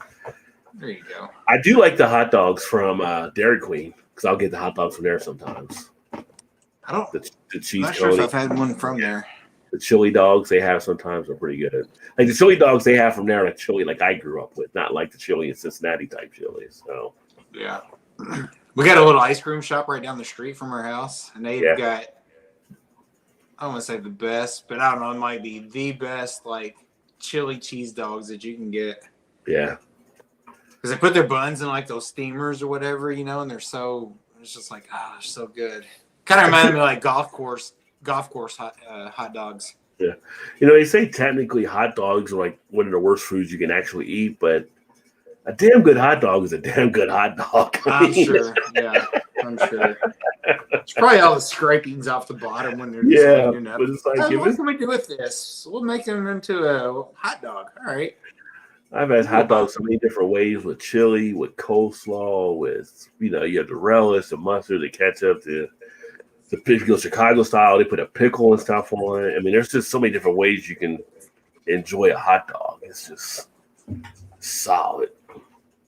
It's like you think if you go to a baseball game, like a nice hot dog, some beers. Although some people would opt for pretzel or nachos, but at some point you got to have a hot dog at a baseball game. I mean, honestly, you can't go to a baseball game and not have a beer and a hot dog. It don't seem right. I like the nachos too, but you got to get a hot dog. You got to get a hot dog in there at some point, yeah. And it's like, because, with the job that I do, like in the corporate area, we'll have people that take us out to some of the Reds games at times. And they'll take us to the one section where it's like, I don't know if you've ever been into that one where it's like you pay like whatever amount, but all the food's included. So they have like little stations all around. So you get hot dog, you get pizza, you get hamburger, you get all this stuff. And it's just like, it's crazy. Throughout the game? Yeah, throughout the whole game, you get all that kind of stuff. So it's like, you go in there, and it's like, when you're going at night, you're like, I don't want to eat during the day because I know I'm going to kill it tonight when I'm at the right. Yeah. I'm going to be miserable tonight. And occasionally we'll do stuff where we'll get the box at the Reds game. So the box, they bring the food in, like they cater, and they bring in like chicken tenders or burgers, whatever you're ordering there. But they have like a Sunday cart that comes around. And it's just like, I got to save room for the Sunday cart, man. Got to save room for the Sunday cart. No doubt. Yeah. Haven't had any of those with COVID. I get the ice cream in a helmet. Yeah. The helmet. But yeah, so we get spoiled a little bit in our job at times. I remember when I was a little kid, we used to go to the Reds games all the time, and I remember getting a hot dog when I was a kid. I don't know why this, for some reason, just sticks in my mind. And I remember getting a hot dog, walking away, pulling it out. So all I did was pull out the bun, but didn't even think about it. And I think I threw the rest of it, like how it comes in like the aluminum foil, like wrapper and all stuff. Yeah.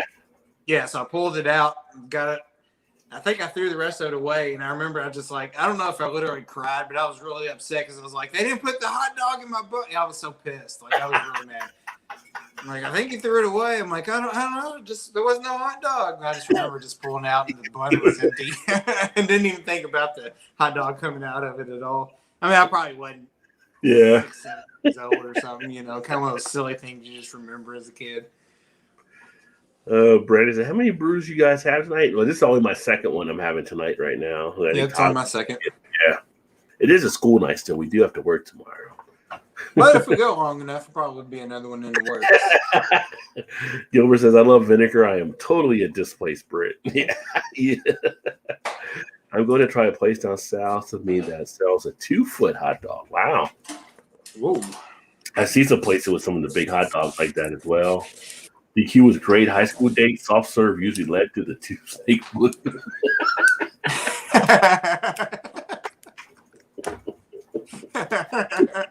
Eric, that's probably true though.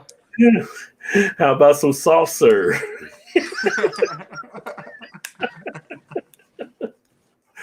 Oh, I hope you weren't using the Bill Cosby Yellow Blues. He was 27 when he lost the hot dog.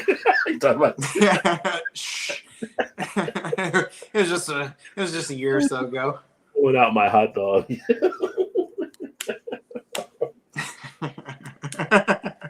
Yeah. 27. And I still love a good blizzard there from Dairy Queen as well. LOL, Eric, stop playing with your food. Oh, let's see here. So I saw this other one. This is just because, when I first got into craft beer, Ithaca was the first one that really opened that door, and it was their flower power.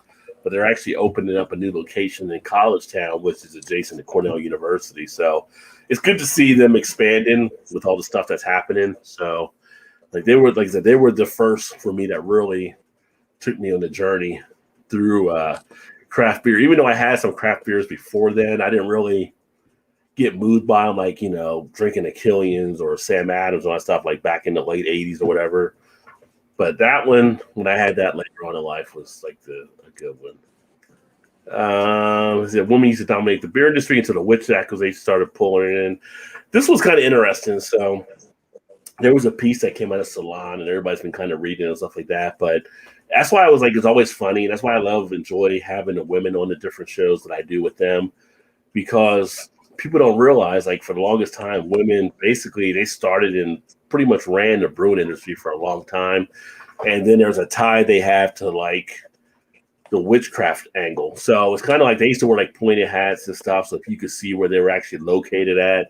And the whole thing about having like the black cats, well, a lot of them had cats because they kept away the mice from the grains, and just a whole big thing that happens to connect the women to witch. But then the witchcraft kind of got used against them, and then beer got commercialized kind of, and so they pushed the women out of the breweries and stuff. But it's just, one of those funny things I always like to share with people, just because, when I see like less women in brewing, it's kind of like it didn't start out that way. So it's kind of some interesting trivia or tales of brewing.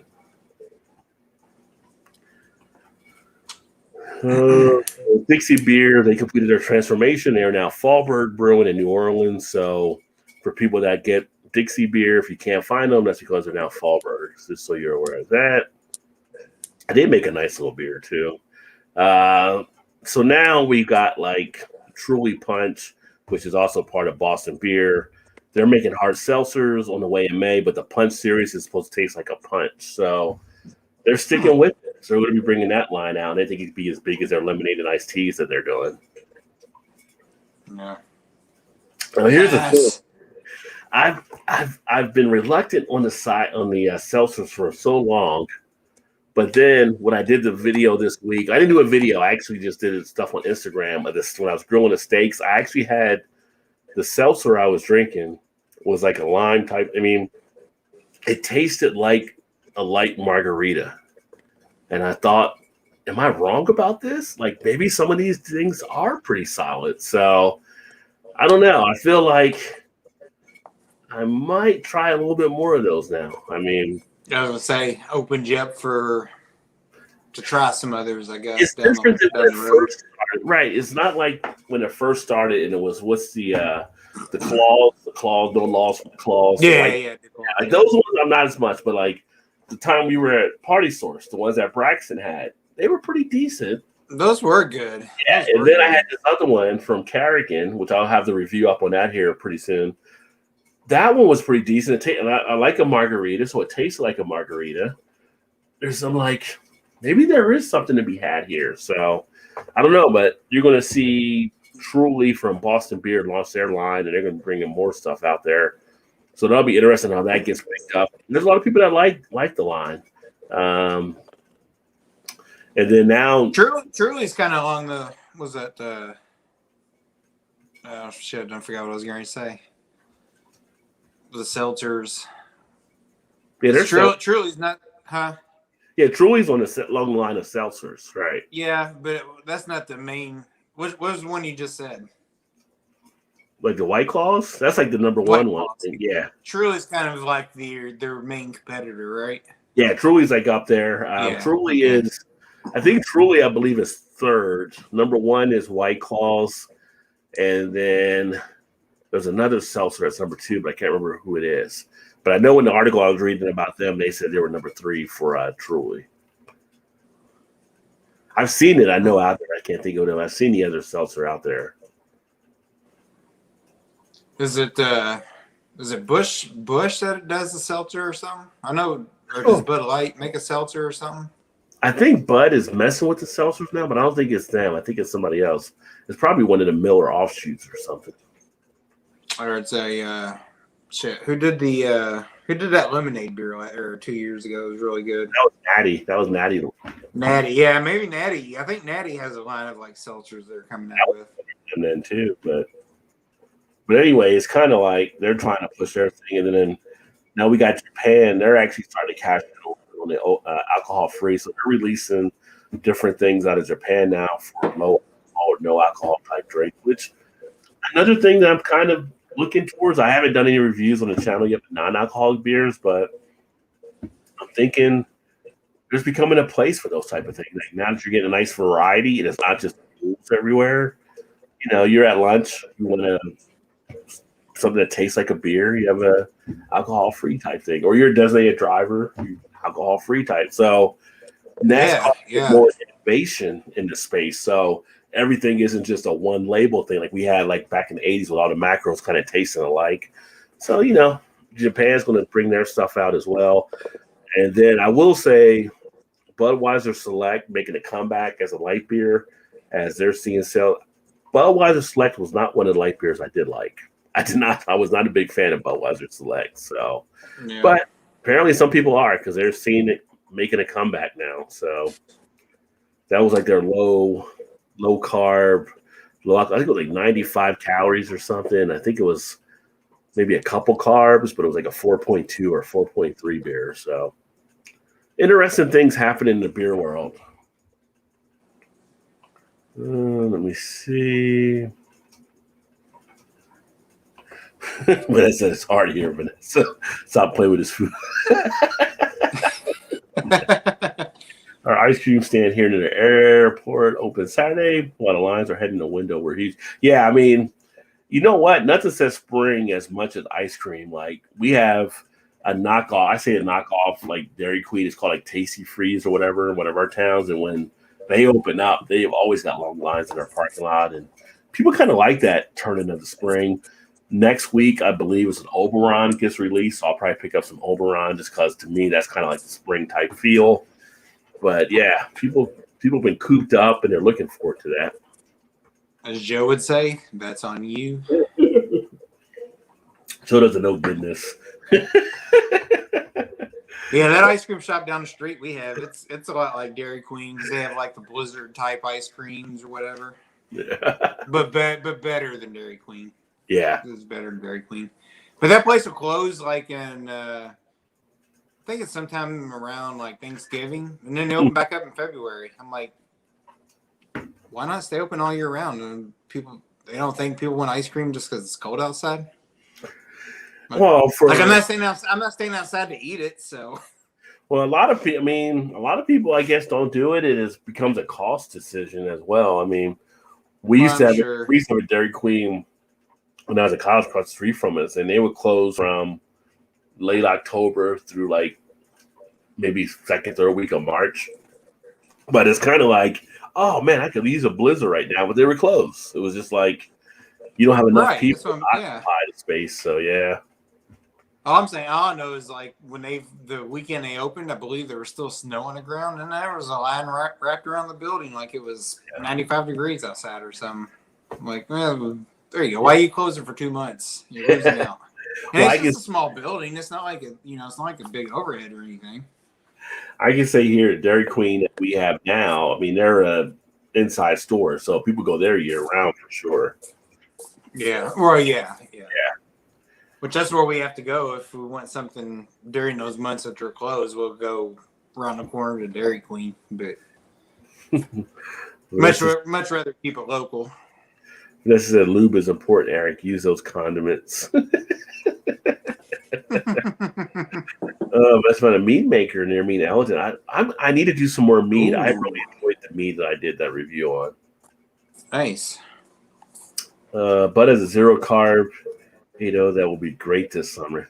Yeah, zero carb, especially if you're doing like the is it the Atkins that's low carb or is it just low carb? Keto, yeah. Diets, like low carb. Yeah, alcohol itself has calories, so how can it be zero? What they're putting into stuff nowadays, I guess. I mean, they're not using the sugar; they're using whatever knockoff type things. And is it 0 calorie or 0 carb? 0 carb. Yeah. Yeah, I mean it's. So I don't know, like remember they like to do the NutraSweet or whatever type of ingredient they're doing. Maybe I don't know.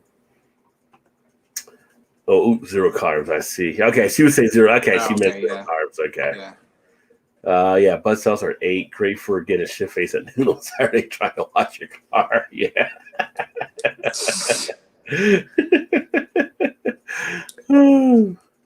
Drinking a Henderson Export Stout. More Toronto brews. Nice.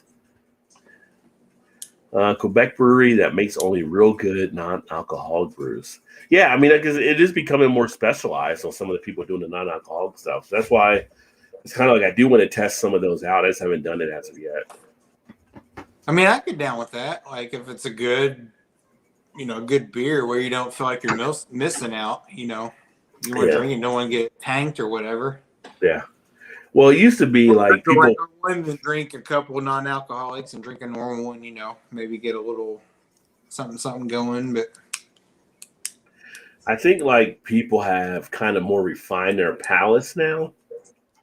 So it used to be like people would drink to drink or get a bud, but you always hear like, oh, I like the taste of beer and stuff. More people like the taste of beer now, I think, than it was like 10, 15, 20 years ago or whatever. Oh, yeah. So, yeah, and that's allowed these places to actually expand and do some different things like that. Gilbert said lots of condiments. All right, there. Lots. What's your opinion on Taiski? I'm not familiar with Taiski. Yeah, I'm not sure. I'm not sure what that is either.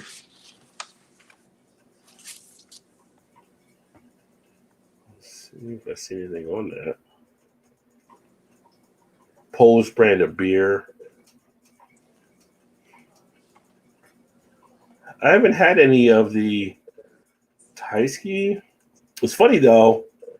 I've seen like Zywick or whatever. I've had some of their beers before, but I am actually looking at more Polish beers as well. So I would definitely give it a try. One of the people I've watched time to time is like Simon over at Real Ale Craft Reviews or Real Ale Craft Beer Reviews. And a couple years ago, he went to Poland and he was showing some of the Polish stuff. And Poland has a nice beer scene over there. So I definitely do check out some of their Polish beers from time to time, but I've not had anything from them. Dragon milk stats add to a satisfying car wax session this summer. Yeah, if you're drinking Dragon milk stouts and washing the car, good luck on finishing there. That's when everybody else starts pulling on like, yeah, while you're at it, you wash mine too. Mm-hmm. Well, with that summer heat and that ABV getting together, you're definitely getting shit face. So all of a sudden it's a wet t-shirt contest. Which is okay too. Which is okay as well. Yeah. Non-alcohol beer isn't O'Doul's anymore. Right. That's the thing. Like you have so many other choices out there now where it's not just O'Doul's is your only option. Which I've had O'Doul's before and it is what it is, It's been a long time since I've had it, but I like that you're now getting non-alcoholic IPAs or pale ales or lagers or whatever styles they're coming up with, which makes it nice.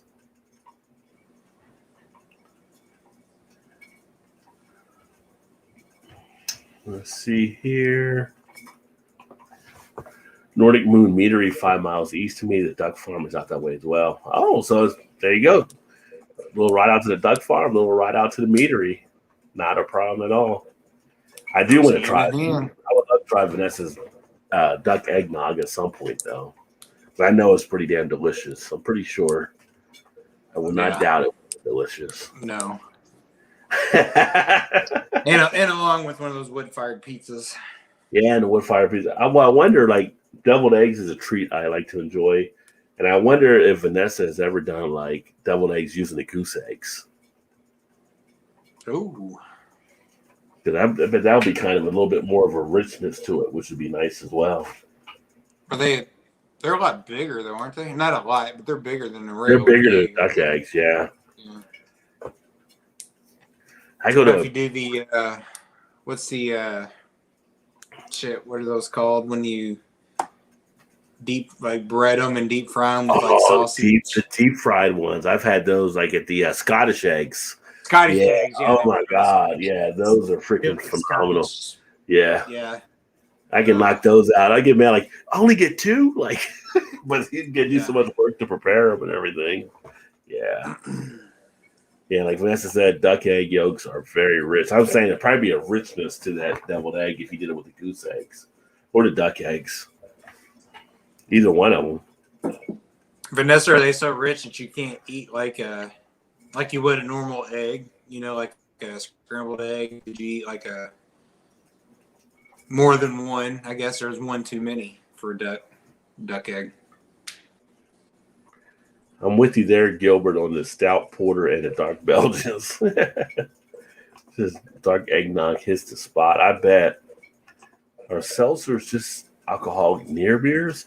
No, the seltzers, I mean, you're looking at seltzers that can be 4%. The one I did this week when I was grilling, that was 6% that I was drinking. So, no, your seltzers can actually get up there on some of the ABV. There's nothing like huge about them. Like, you're not going to have an Imperial seltzer, at least not yet, that I've ever seen. But you get some decent Vanessa, ABV. most of those are going trying to imitate like a seltzer water. Yeah. Like a flavored seltzer water, but most of them are in the range of 6-7%, 5 to 5 to 7 maybe. Oh, this is from Chess. This is one from out of your neighborhood. When I reached legal drinking age, Falls City. Ooh. That's Wiedemann, which is up here where I'm at, and Sterling from Kentucky were shipped down here. Hootapool, that's from up here as well, and Burger, that's old school. And Sloaning, we're coming down here from Cincinnati. So Chester was getting beers from both of our spots. Dang. Yeah, those are some names from history. Is still a brewery now, although not the Falls City that you're talking about. But and Wiedemann got redone, so Wiedemann's back up and running. They're doing a lot of different beers now since they got taken over a few years ago. Like I've gotten a great stout from them. I got a double IPA from them a couple weeks ago. They're doing different things now. Burger's not around, but Burger advertising, like I tried to put on bids on stuff on some of the auctions where I have Burger advertising. That is like skyrocketing what people are paying for those. And Hootapool as well. That's some old school memories. The original Hootapool is still around, right? Yeah, it's still around. But it's just you can still get a Hootie Delight or Hootie. I think they call it a Hootie Delight, but you have the Hootie Delight as well. But you still get that there. I got friends that drink that like at Bengals games and stuff. Like that's their go-to because it's like not going to hamper much. Yeah. Yours a favorite? I think Wiedemann kind of went. I think Wiedemann kind of went to the range of like Falls City, more in the craft beer area. Well, they closed down for a bit and they were reopened by a new group here, and they started bringing in the craft stuff. So I had like a really good, like I said, stout from them. The double IPA I just did was it By George IPA a couple weeks ago or so. They got different things they're introducing. They got a Bohemian right now that's pretty popular as well. So I wonder if they did like Fall City and they just bought the name. They did. The group that came in kind of just bought the name and restarted everything for them. Yeah. Because with Fall City, my understanding was those guys bought that name for $100. That's it? Wow. Yeah, that's my understanding. But they kept the same basically logo and everything. But then they make, nothing like the old Fall City of the old Fall City. They got a newer wave stuff. It's all craft beers and stuff now. But scrambled or tasty with duck eggs, but duck eggs are bigger than the jumbo chicken eggs. Yeah. But that's why it'd be a great deviled egg. It's huge. Yeah. Or a Scottish egg. Scottish egg for sure. Little Kings were a 64-ounce jugs called baking. Now, Little Kings actually got brought back out with Moreline. So Moreline relaunched the Little Kings. So I had those like last year when they brought those back out again. They'll put those in like a little 8-pack. And this is nice 64-ounce. Yeah. 64. That's like the bigger like things, the growler size stuff. But yeah, Little Kings brings back a lot of memories from back in the day. Yeah, Cincinnati's got a lot of stuff still happening with the beers for sure. She said yes, the duck deviled eggs. She'll make and post pics. I bet they're pretty tasty. There was an uncle that raised geese. Is to get their eggs because the birds are nasty, mean, and goose is more salt after his meat. Goose is very tasty. I never had goose. Yeah, that's some bitches are mean. Before. I've had geese chase me around on the golf course before. I had that happen to one of my friends. We were golfing one time. We hit the golf ball. We had the geese on the golf course, and he went to go hit his golf ball, and the geese thought it was an egg. So as he got close to it, the geese would get aggressive and try to back him off. Yeah. He finally had to run at it, kind of happy. I never even thought about that. He had to run at it and do like a Happy Gilmore eventually to get the ball.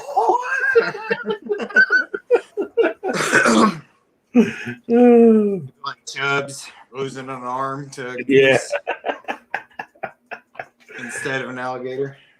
1 gallon hydro flask stainless steel vacuum flask. I need to bring them by the breweries. They will fill them. Yep. I had quite a few waterfowl and lambirds. Yeah, but geese are definitely kind of feisty to say. So they will definitely go after you for sure. Yes, they will. Yeah. I remember. Let's see, how long has it been? I don't know. Our daughter she wasn't very old, 7 maybe. Mm-hmm. Went to kind of a local lake around here, so we have a police station that's got this nice big lake there. So he's like, "Oh, we'll go up there and feed the ducks or whatever." Took some loaves of bread and started pitching it out and throwing it out there for the mallard and stuff. And all of a sudden, here comes a big old swarm of just like geese. And I was like, we just threw the whole bread up in the air. I was like, let's go, because they were, I knew how they were being on the golf course. Like I didn't want to be no part of that. Yeah. Especially when there's like 20, 30 of them coming at you. They were mean. They're so mean. Like, why we are you took off so running back to mean? the car. I was like, let's go. Come on, let's go. Hey, we got Paul Middlefield. What's going on, Paul? Good to see you, my friend. Don't see you in the office. Sorry about that life and all, but every time I catch you live, Mr. Gilbert's in the chat. Isn't he? They are so annoying. Yeah. So Paul's also in Canada too. But he's usually here as well. But definitely understand about life. It's hard to catch up on things, but it's good to hear you're doing okay. I'm assuming you're okay. It's good to see you pop in from time to time as well, my friend. Vanessa says, fastest duck hunting and geese hunting was standing in a Cook Inlet at low tide and turning in Alaska, get limits packed up and it cool under 5 minutes. Yeah, I never had the geese though, but I would give it a try. I mean, I feel like I'm more giving it a try of things that are kind of like fowl, birds or whatever than somebody said, well, hey, try this squirrel or whatever. Like, oh, I don't want to try a squirrel. That's just like a forest rat,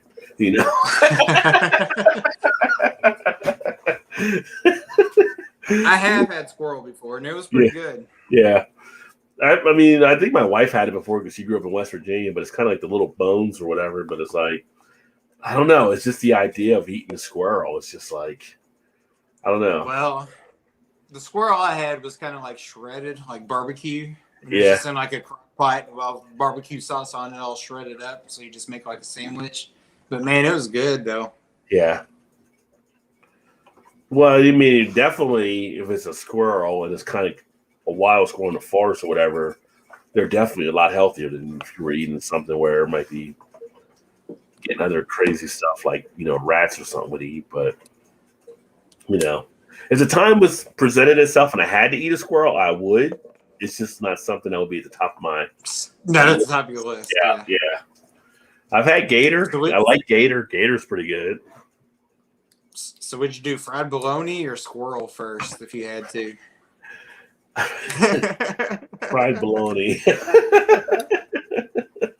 Yes. That's not even. It's like it's more like would you do squirrel or would you do spam if you had to? Then I might be. Oh, there you go. Vienna sausages. Oh yeah. Potted meat. At that point, it's like, does it even matter? If it's Vienna and a squirrel, just blindfold me and feed me. That's at that point. So yeah.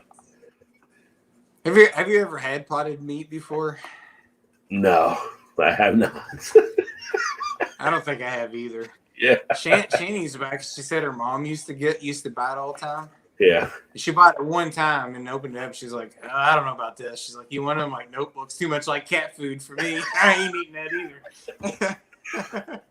You're so funny. I've never had sardines before.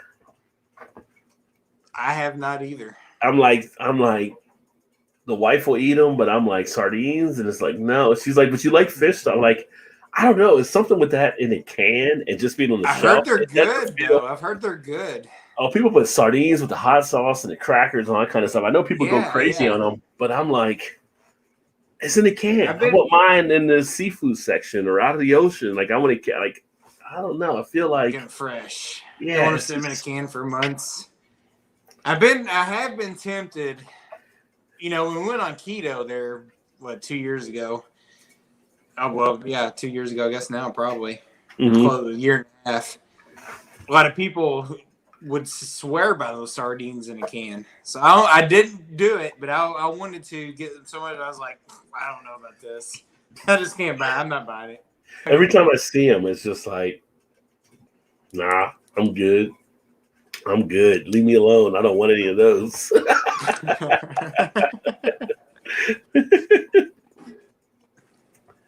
Let's see here. Eric said, Uncle also raised traditional lamb too. Lamb are sweet and geese are nasty SOBs. Yeah.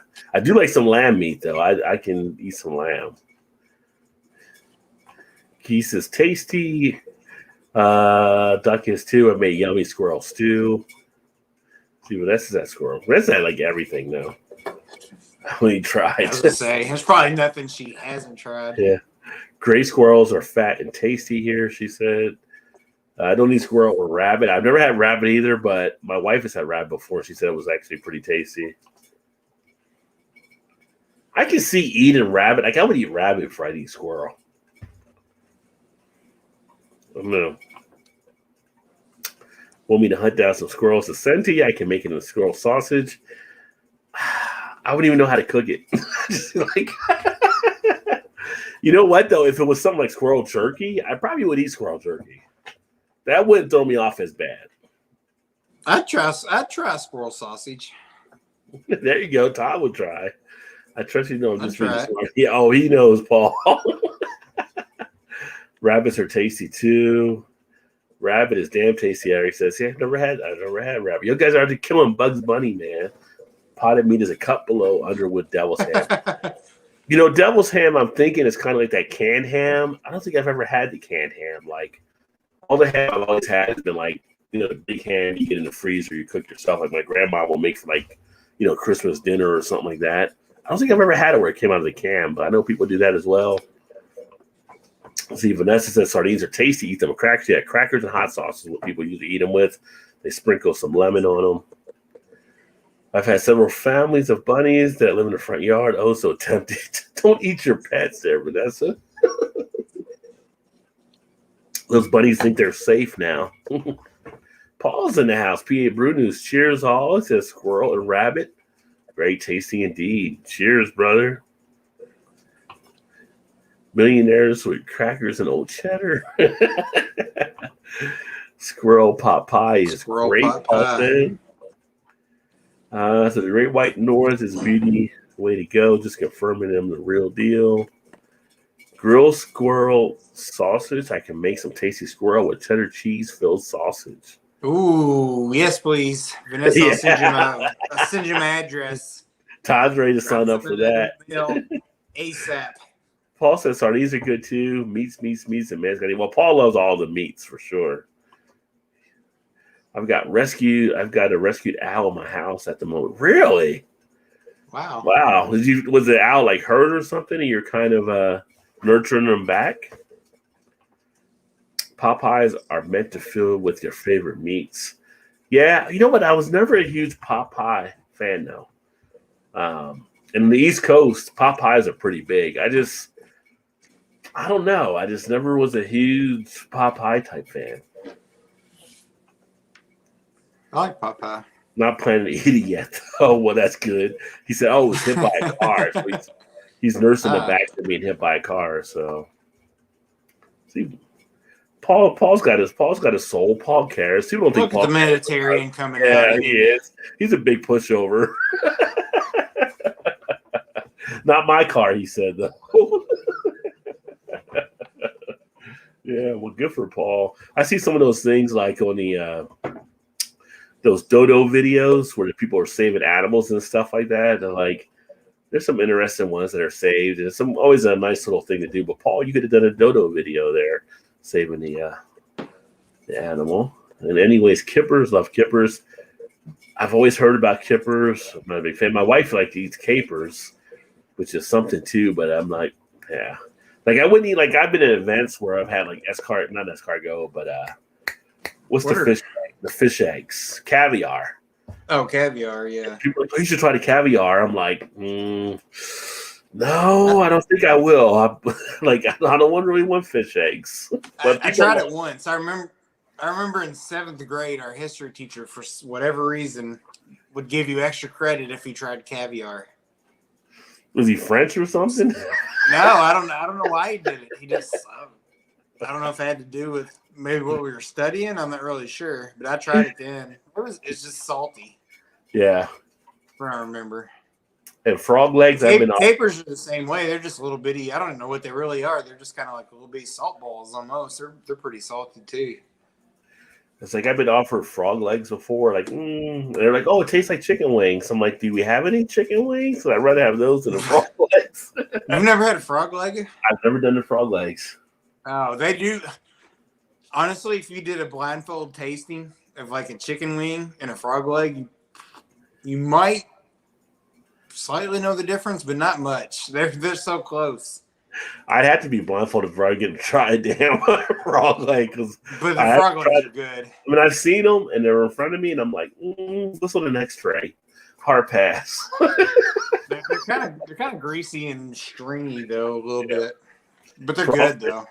Crawfish. I never did crawfish when I was in New Orleans. I was like, not everybody's doing the crawfish. I'm like, I'm not doing the crawfish. It doesn't seem appealing to me to do the crawfish. I'm just, going to pass. We lived in our old. We used to live when we lived in our old house. Our old next door neighbor.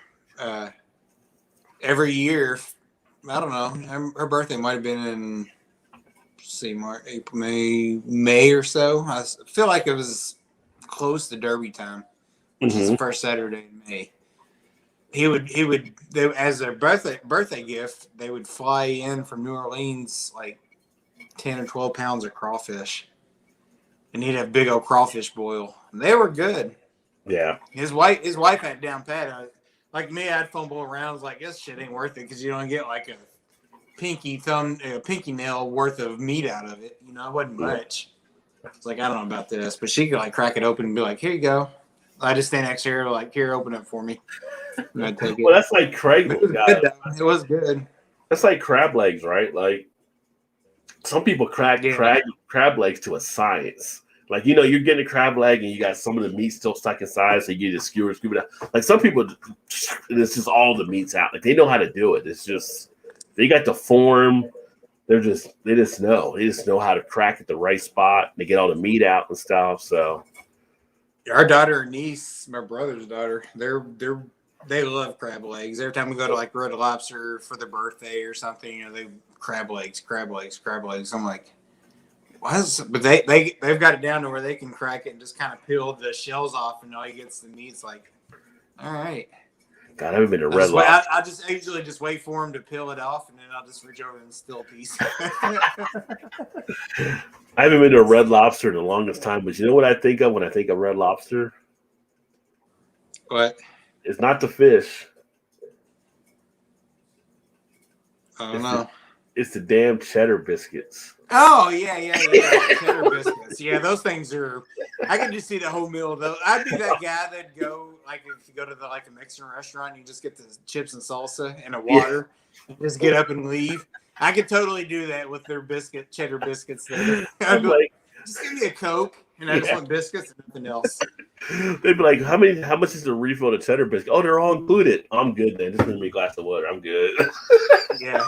Just keep bringing the biscuits. Keep bringing the biscuits. That's all I need. That's totally true. How did I think of that? Because that's the one reason. I don't even like Red Lobster for the most part. Like, I don't even think their food's that good. But those biscuits, I'd be like, yeah, let's go. I had those for a long time.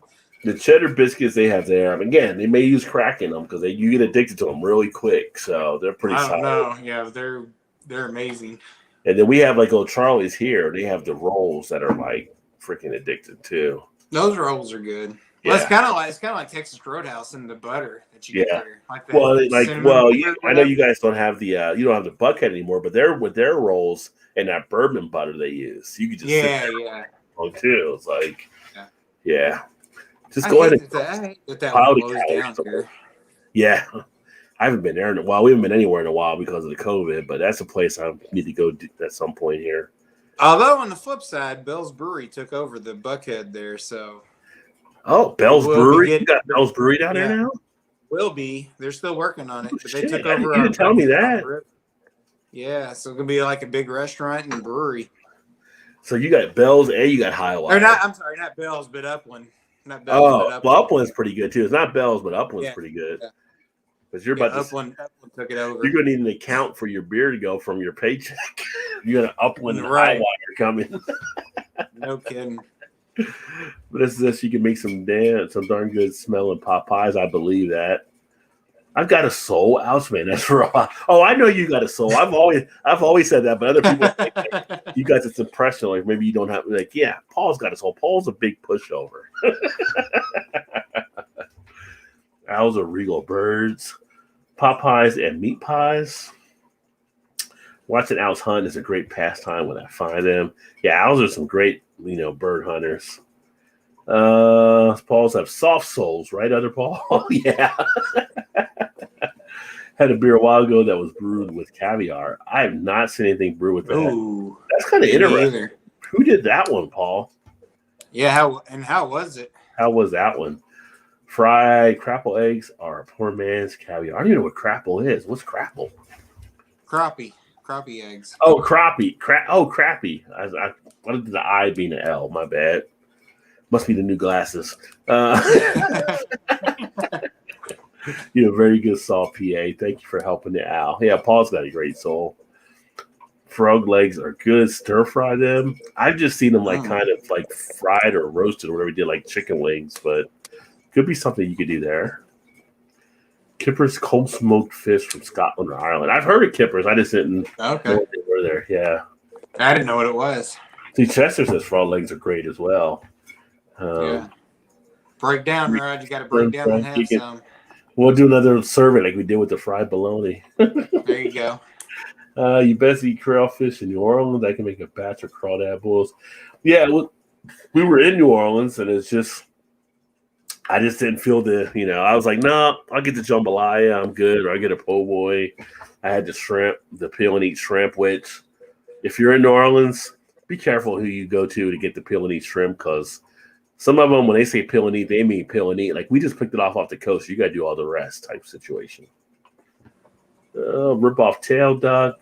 Rip off tail, duck out meat, suck the head, discard shells, and repeat. Yeah. Then we got T-shirts down there on how to do the crawdad. Smoke Great Lakes whitefish, make it into a pate, and spread on country bread. That actually would be pretty tasty. That don't sound bad. I would definitely give that a go.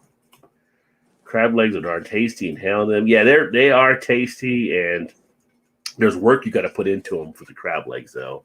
And I've, like I said, we joked about this before the show.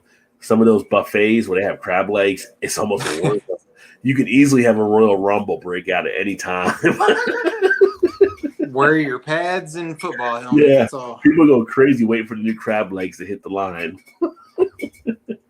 No doubt. Farm and get that. Never had crab legs. I brought over king crab legs a few years back. Oh, awesome! Yeah, well, you're right there in Connecticut, so you're getting great crabs too. Rip off tail, off crowd, Dad. I can tell Vanessa's vegan, right, Paul? Oh, Vanessa would be the last vegan in the world. Yes, I make up grilled veggies on the smoker too. Yeah, I did some with the new grill. I made some veggies, and the wife loved those that I made, and foil and stuff. But yeah, she's enjoying the grill as much as I am now.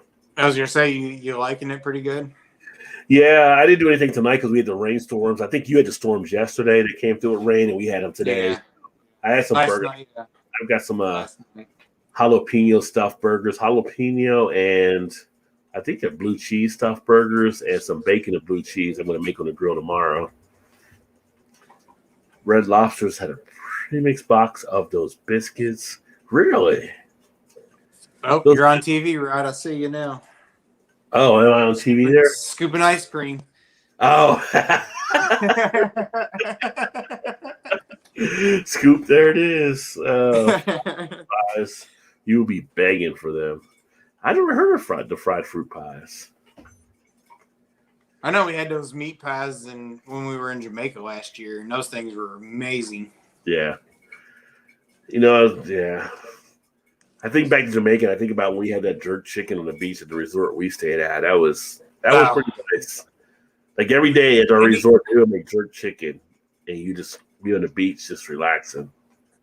Any of the jerk style food that they had was chicken, pork, whatever. Oh my god, that's so good. I mean, I'm not even a fruit person, but even the fruit was so much better. I mean, Jamaica, Mexico, Dominican Republic, they all have better fruit than we get here. It's like it was like more fresh. It was just like picked off the tree at that time or something. It was definitely different.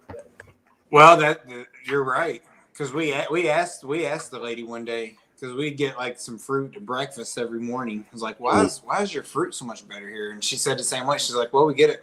She's like, look around, we can get it fresh, just wherever.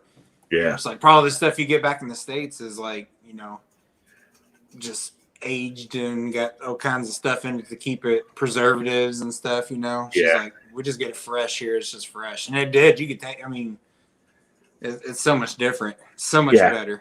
I mean, you just get like some pineapple or something like that, and you were like, "Oh my god, this is the best pineapple I ever had." It's like I don't even eat fruit that much at home, but I can eat fruit here like every day. Like it's just so much better, Yeah, and I've heard you say that like when you went to Dominican or where'd you go before? Last was or whatever, and before Jamaica it was Cancun. And before that, so I've heard you say it before in other places, like everything just seems so much fresher. Yeah, it really does. It's like we're the richest country. How the hell are we getting shit that's hand me down? Yeah, right. Do you think part of that's the psyche of it though, because you're in like such a beautiful place that we think it's great, and people that live there just kind of take it for granted in a sense. But I think it's more. You just feel like you're in a tropical place, everything just tastes better. Is it because you're on vacation, or do you think it actually? No, I think it's just actually. I think when you look at it, it's just more of a better presentation. It's definitely fresher. I think it's just you go to these places and they're like third world countries, but all the fruit and all the stuff is right there. We're not shipping it. I mean, you go to our grocery store and it's like, oh, avocados, shipped in from Mexico, or pineapple shipped in from here, or whatever. You're always seeing stuff shipped in from other places, so they got to do those stuff that preservatives injected into them to keep them good. But you go there, it's just like, oh, this just came off the yard out back. We just grabbed it out there, and like they cut coconuts off of trees, cut the coconut right there for you in the beach, put a straw in it. You got and it's just like you don't get that stuff here. Right. Yeah. Yeah. No, I agree. I just want to know what your opinion was on that. I think people are just like, we're kind of giving like a false sense of like, having all this great food, but when you go over there, it's like, man, this is really like the way they actually like eat it. Like even like over in Jamaica, had like at the one of the restaurants, like pork or whatever. And the way the pork was done was just so much more, it felt like it was more delicately done, or it was definitely different than when it was here. It wasn't as jacked up with some of the stuff. It was just so much more succulent having it there than it was here. So I don't know. I feel like, let's see. I feel like there was a guy one day walked around on the beach trying to sell like coconuts, where he cut it off and serve it like coconut water. But I also feel like he made it seem like he was just wanting you to try it, but then when you tried it, it's like it was yours. You had to buy it, but he wasn't really telling you he was selling it. You know what I mean? Like he was. I was like, okay, now you're stuck. I was like, I just wanted to try it. I don't really want the whole thing, but. Yeah, I think that's where we went to and they cut them off. I think that was part of our all-inclusive thing, because at first we went there was a thing out there on the stand where the guy was doing the jerk chicken on the beach. And I was like, is that part of our thing, or is that separate? And we found out that was actually part of our thing as well. So it depends on where you're staying at and what's part of that, I guess package or whatever. But anytime we go to islands from now on, it's always like all-inclusive, because you get so much stuff already included, and it's easy. You don't have to worry about anything else, and it makes it nice for sure. That's fried fruit pies. You'll be begging for them, and Let's cook up the swine apple on the grill, Rod. I have not done any fruit or anything on the grill. You know, the Hostess fruit pies like that, but much better that Vanessa makes. Nice. Paul said, heading off, but hope to catch up on your content. But needless to say, gave you a like. Well, thank you, brother. I appreciate that. Stay safe from your favorite Canadian. Cheers. Well, thank you, Paul. Good to see you, brother. Have a great night, my friend. And my husband loves lobster-filled ravioli and vodka sauce. That is pretty tasty. I've never had that, but I've seen that like on Diner Driving and Dives or one of the food shows before, and I would definitely go for that. Lobster's good, but I've ordered a few times and I'm usually disappointed. Really? Yeah, I mean I like it, but it's like I'm not sure that it's worth what you pay for it. Yeah, I mean it's definitely one of the things that are definitely a higher price point on stuff, and you're like, it's like going to Ruth Chris and you're paying for a steak and it's like $40. Is this really a $40 steak? Like, right. Yeah. I almost feel like lobster is kind of the same texture-ish as like shrimp or something. So it's like, I'll just get shrimp. It's way cheaper. and way easier to eat. It depends too on the lobster tails you get, because some places you get like a small lobster tail, some you get a nice decent size, and it makes it worth it. But yeah. Now I would say, going back to Jamaica, there was 2, maybe 3 days in a row that we were there, and the guy would walk down the beach selling lobster tail, and we bought 3 lobster tails for like $20. Yeah, fresh caught that morning.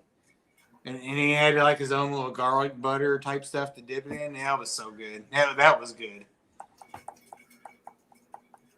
But he would cut it all up and deshell it and everything. And all you just had was the meat. So he'd have to you worry had the about meat all that that was made it stuff. nice. So, Yeah. Yeah. So I should film how to do it. That'd be awesome if you did a film on how to do it on the grill. I know I'd like to check that out. Yeah, that would be good. Lobster was once considered peasant food. Wow. Didn't know that. But I mean, when you think about it in the ocean, like a lot of people will say basically lobster and shrimp are basically the roaches of the ocean because they're like scavengers and stuff. So maybe they were easy to get for a lot of peasants and stuff. Once cooked lobster, overcooked lobster, you might not like it. Yeah.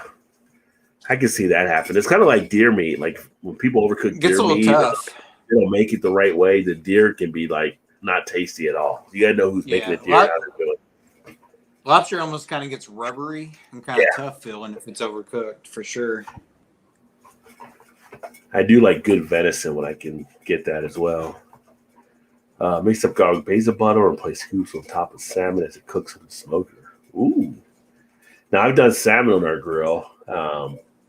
That was just grilling the salmon, which was pretty solid. I made it for her, but I had steaks and I made her salmon and she really loved it. She's like, I don't know how you didn't scorch the skin or whatever. But it's like, I don't know. I mean, I just did it the way I was supposed to do it, I guess. But now our daughter makes a really good salmon, and she'll just like pan fry it. Not really fry it, but she'll put butter and garlic and I don't know what else she puts in it, and just kind of baste it while it cooks. That was so good. We actually had it last night. Well, have you done it on the grill at all, or because I did the last ones on the grill that I made? Yeah, I've had it on the grill. Yeah, it's okay. It's not bad. Yeah, I like the way she makes it. I don't know if it's just because of how she seasons it or whatever, but it's probably it's really good. Yeah. Seasoning. I'm not like a huge salmon person anyway, but I'll eat it. It's not my favorite, but I'll eat it. I don't mind it. I mean, fish wise, I like swordfish. I feel like that's kind of like a steak of fishes with the texture. It almost like reminds me of steak when you eat a nice swordfish. I've heard that. I've never had it. But Chilean sea bass is probably one of my favorites for the fishes to actually eat. So that was a pretty decent one too. And sometimes we'll get like salmon here where it's stuffed with crab meat, which is pretty good. Ooh. Yeah. So we are having deer meat tacos at Llama Farm. Actually, you know what? I've never heard of deer meat tacos. That would actually be something cool to actually give a try. Oh, shoot. Well, thank you, Emerson. I appreciate it, homie.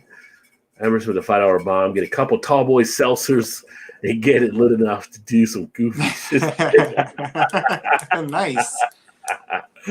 Well, thank you there, my friend. Appreciate it. And always, nobody ever feels like they have to do that, but I always appreciate people do. And that goes right to the beer fund. But a big thank you, buddy, on that as well.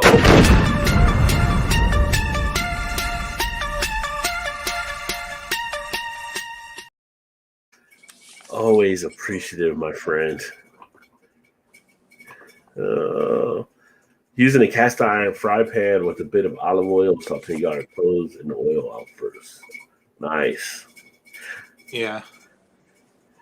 I haven't used our cast iron pan in a while, but she got a cast iron pan 3 or 4 years ago. And I remember like people saying, well, you need to have a good cast iron pan around. It's like, but it's a fry pan. It does make a difference cooking in cast iron versus the other pans. So, and those things last forever too. But it holds the heat so much. Like, yeah, heat distribution on it's more constant. Well, when I first started doing it, she's like, "Oh, I got a thing for the handle for when you pick it up." I'm like, "Why would I need to pick it?" Like, shit, it is hot on the handle. Okay, I didn't realize never the mind. heat would come up that high. Yeah, those are always good. Just don't get hit in the head with them. You never want to get hit in the head with a cast iron pan. No.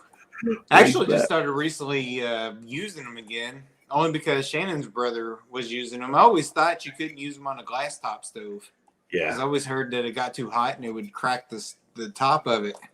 Oh wow, I never heard that. But he always says, I've used it for years on those things. I've never had any problem with it. So I started using them again. Maybe it's to monitor and make sure you're good to go and stuff. Yeah. Blake's back. Blake says Rod Todd, well, champion is not doing good on COD. Yeah, Blake used to make fun of everybody for playing COD before, talking about how he's going to get there and do some things. And he's finding out it's not as easy as he remembered. Not so easy, is it, Blake? Yeah. Now I've got some company, I feel. I started playing with Blake on Cold War, and he automatically went the Erie stance, just lay down and try to get a spot. Like, you're just camping now, Blake? Is that what you're doing? Just going to camp now? Thought you were against campers. Used to be. Shoes on the other foot now. Cast iron or carbon, just great. Yeah, the cast iron is actually great. The grill that I got, I've only used it one time, and I used a regular pan, but it actually has a burner on the side, which is nice. So you can like fry potatoes or whatever else you want to do out there while you're doing stuff on the grill. Cook with cast iron a lot, Vanessa said. I don't doubt that, Vanessa, because again, you make so much good things. I've never, one thing I'd be interested in making a cast iron pan, and I've never done it. I've done it in the oven because I've always heard like making cornbread in cast iron was that much better too. So because I haven't had cornbread in a long time. But that's some good stuff. Are you still doing your picks? Cornbread is good. Cornbread is good. You ever do cornbread with syrup? Or just butter? No, just butter. Yeah, I've done it with butter growing, but then syrup I put on it, and I don't know where I picked it. I think my mom might have when I was a kid or whatever, but initially I grew up in New Jersey, but like my grandparents, all of them came up from Virginia, so they got Southern thing. But syrup is what people put on it sometimes, and they call it like Hoppin' John. Syrup adds another level. It adds another level to the cornbread. I'm just saying, like pancake syrup. Yeah, the pancake syrup. Put it on the cornbread. Oh yeah, it just man, takes to another level. Try that. Yeah. Actually, I have a couple boxes of Jiffy in the pantry now. I might have to try that just with some syrup on it. Yeah. So let's give it a try. Honestly, it's half the reason I like bean soup is just to have cornbread with it. I've had bean soup. I never had cornbread with bean soup. I heard that's something else I learned later. Yeah. Okay. But apparently that's the thing to do. Remember, I only had sausage and gravy for the first time like in the last couple of years. So yeah, what? Sausage gravy? The first time I had it was in the last couple of years. Really? Yeah. I had never had sausage and gravy before then. I'm a city guy. You talking about like sausage gravy goes on biscuits, like biscuits gravy? Yeah, sausage gravy and biscuits. I should say. I don't know that the whole thing. Yeah, like gravy and biscuits. But what are you talking about? Yeah, it's like I've never had that before. Like within the last years. You're painting a picture that people's gonna be like, fried bologna, no. This is the gravy, no. You're like, dang, he must come from the riches. He don't know what none of that poor food is. Oh, I've never, yeah. So, and I like the sausage gravy. So, what do you think of it? You like it? It was good. It was good. It's just I've never had that before until it was like a couple years ago. So, well, actually, it was maybe last year when I had it, but it was like something from like Frisch's or whatever, which I don't even know if it did the full purpose because it's Frisch's, but Frisch's, they have some stuff they do well on, and people seem to like the sausage biscuits there. So, yeah. So you've never actually made it at home yourself? Mm-mm. Oh man. Yeah. That's kind of one of my traditions, I guess. Since our daughter was young, I'll make breakfast on Christmas morning. So I'll do like, biscuits and gravy, where I do my own scratch gravy, and then go to the butcher store and buy some nice sausage and some good bacon or whatever, and make a nice little breakfast for the morning. What makes your sausage gravy better if you're making it from home is put a little bit of bacon grease in there. It gives it just a little bit of extra zing to it. The funny thing about bacon grease, right? And I think we've talked about it before. Like, I've wondered if people still save bacon grease. Like when I grew up as a kid, like my grandparents, they would save like bacon grease in a Crisco can or whatever can they were using or whatever. Last time I went to Kroger, I actually saw it on the shelf. Like they sell jarred bacon grease. Oh yeah, they have. I've not seen that, but we totally save it. Yeah, but they sell it. I'm like, and then I'm thinking, like, who buys the bacon grease? Like, you can easily save this yourself, right? Like, I know, right? Yeah. Like we had a little container that when Shannon's mom had and gave to us, or we got it when she passed away. But I don't know if it got like a little hole in the bottom, so it started leaking grease everywhere. So I throw it out. So then we just started saving it in a jar, like a little mason jar. Mm-hmm. But now recently we bought this little ceramic container or whatever, and it's got like a strainer on top of it. So when you pour the grease in it, you get all the little bacon bits. Oh, get all the stuff out of it, yeah. Yeah, and all the grease. Yeah, and we just keep it on our counter. Yeah, we'll throw it in there and throw some green beans in the skillet and cook it with some bacon grease. Oh yeah, man, so good. Yeah, so that was it was interesting when I saw it on the shelf. Like they actually sell this. Like I've never seen it in the store. Yeah, I've never actually looked for it either, though. Yeah, where do they keep that at? It was like I was like getting some olive oil, and I think it was next to like it's like the Pam, this cooking spray. Oh, okay. It was over that area or something. So yeah, but that was different to see that actually on the shelf there. Yeah, that's kind of weird. Wonder if it actually is truly real bacon grease. Yeah. Well, I mean, it looked like it was grease in it. It was a clear bottle. It was that private selection that Kroger does, but yeah. I mean, like, yeah. I mean, it might be, but you just kind of wonder sometimes, like, what are you actually getting? Yeah. Emerson said, when am I going to set up a Discord for my beer and gaming event? Actually, I do have a Discord. It's in the description for the beer channel here. So that is actually there as well. So if you're looking at the description field, Emerson, you'll see the Discord server. I haven't done one for the gaming channel, though. Usually gaming, I just go live and kind of go from that point. Vanessa C, put maple syrup on your butter cornbread. You will like it. So she knows. Oh, I'll have to try that. And I miss her thing, but she makes cornbread in the fry pan in the oven. That's how she does it. Which that thing you put it into like the black pan or whatever, and you put that in the oven to make the cornbread. Yeah, I've not done that. We've got a little glass, kind of like 9x9 or something we use, but we also have a small tin skillet too. Yeah, the cast that we could use for that. Never thought about that. Yeah, we have a tin. So you put butter and syrup on it. Oh yeah, when it's done. Well, nowadays I just do like usually syrup, but yeah, you put butter and syrup on it, it'd still be good. That does sound good. Usually, what I would do with the butter, make some just to try. If I put butter in it, I cut the middle and I put like the butter inside. I don't worry about spreading it because it's hot and it lets it just soak in. And I put the on top. Yeah. Gotta let the butter. I feel like you can never get enough butter on cornbread.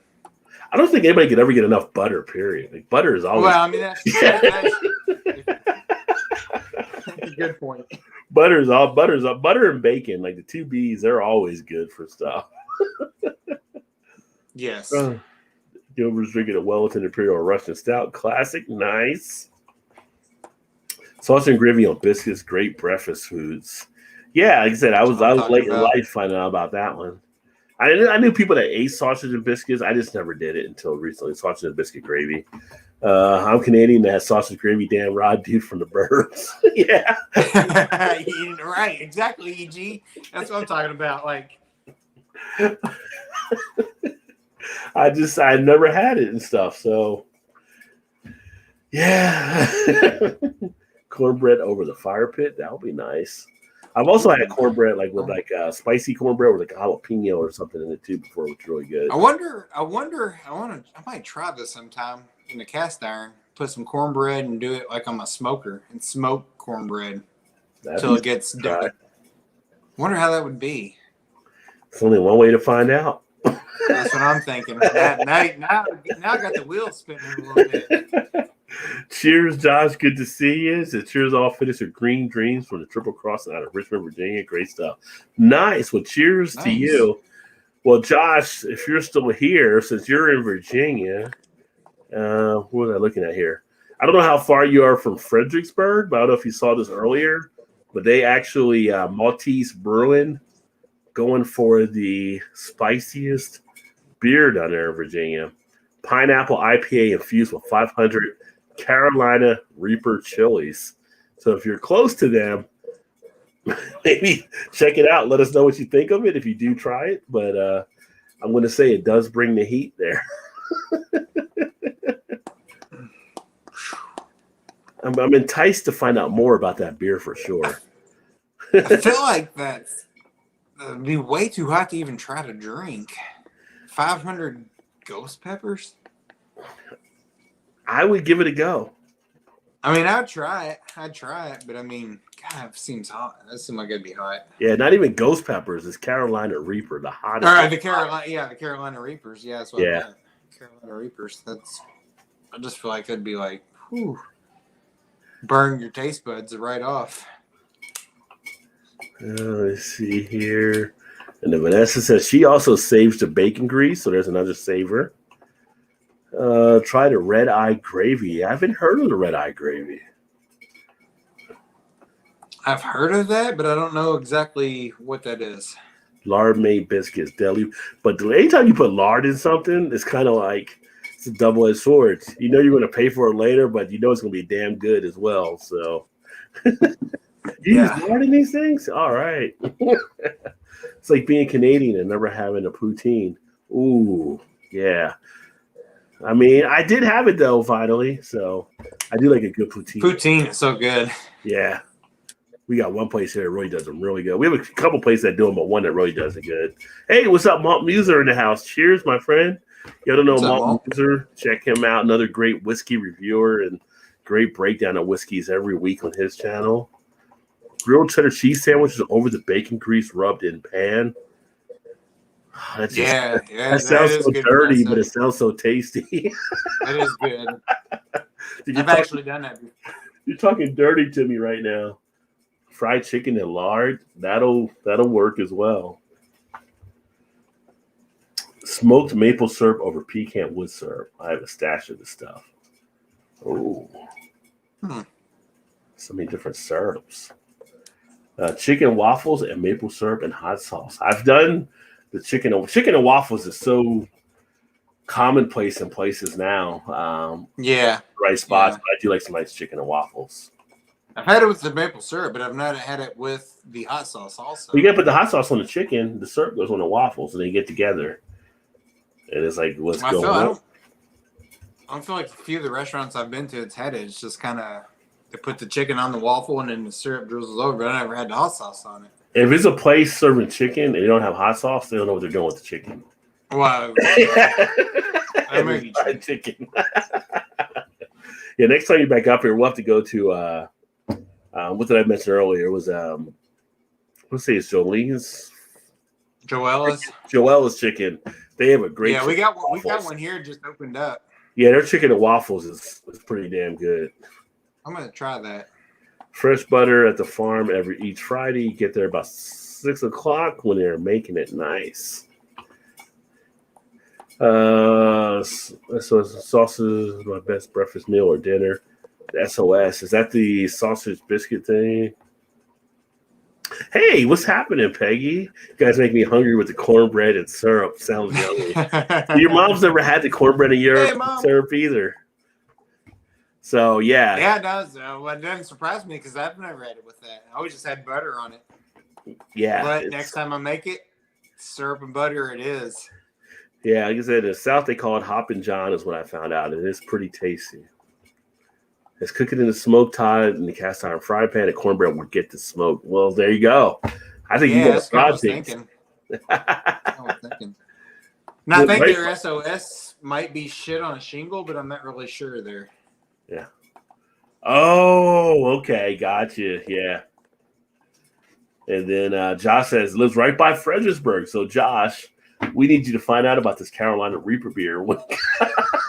If you can find out and report back and let us know, I would love to actually try it. I mean, that's going to be interesting. But that brewery that I mentioned, which is, again, Maltese Brewing, they're the ones. They got the Guinness people actually down there, I guess, now recording the beer to see if it's the spiciest beer out there. But 500 Carolina Reaper chilies.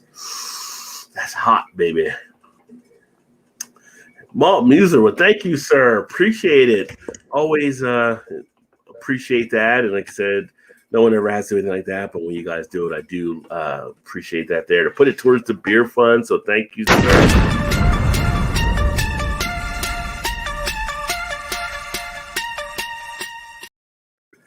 And if you guys don't know Malt, like I said, make sure you check him out on all the great whiskey stuff that he's actually doing over there as well. Vanessa says her sister lives in Virginia Beach. Well, Vanessa, if you get down there, you'll be able to get to Fredericksburg and check out the beer as well. John's about 20 minutes. Used to live in Fredericksburg. Haven't been to Maltese in forever. Yeah, well, they're the ones that are actually going for this hottest beer right now. So it'll be interesting to see if they end up getting it pulled off and how hot this beer actually is.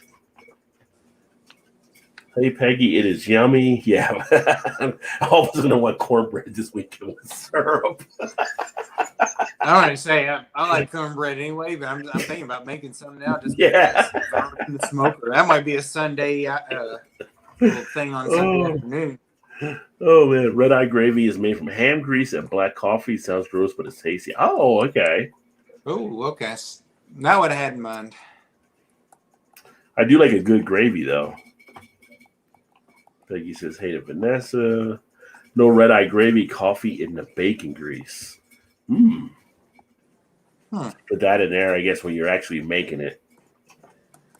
Josh, get some if the brew mentioned and let us know if you can drink it. Yeah. We want Josh to now go to the brewery to find out if he can drink this Carolina Reaper beer. Make Belgian waffles and use them as a bread for the chicken sandwiches. That's not a bad idea. Isn't that like, doesn't somebody have a breakfast sandwich where it's like, oh, it's McDonald's. So they had the chicken McGriddle, where it's the two McGriddle, and in the middle is the chicken. I think White Castle has a chicken waffle sandwich, or chicken and waffles, like waffles with the bread, the buns, with chicken in the middle of it. I think. Oh, White Castle. Oh. Yeah. Wasn't it White Castle's had the fried bologna or something before? Yeah, they do for breakfast. It's so still? good. Do they still do it? Yeah, I think so. Maybe one day I'll experiment and do something there. I need to do stuff for the food channel anyway. Cheers, Vanessa. Used to live in Virginia Beach. They have an up-and-coming beer scene. Nice. I thought about it, Vanessa. So we got Josh thinking about going by to check out the spiciest beer. So sugar shingle equals hamburger gravy on toast, but sausage gravy and toast works too. So yeah, Vanessa was talking about sugar. Yeah. Isn't that like what they use like in the military? That's like a military thing, right? Like people will call it sugar shingle. I think so. Yeah, with that. Well, it was just kind of like because I remember some of my buddies that were in the military. They kind of described that, but I thought it was cool. I thought it was like some type of chip beef or something when they did that. I always just thought of it as like with hamburger, like hamburger gravy on bread. I just feel like it was always mentioned because way back when if you didn't have a lot of money and you had to make stuff stretch out, so that's what you would eat. Well, with the last year, some people definitely have to do that for sure.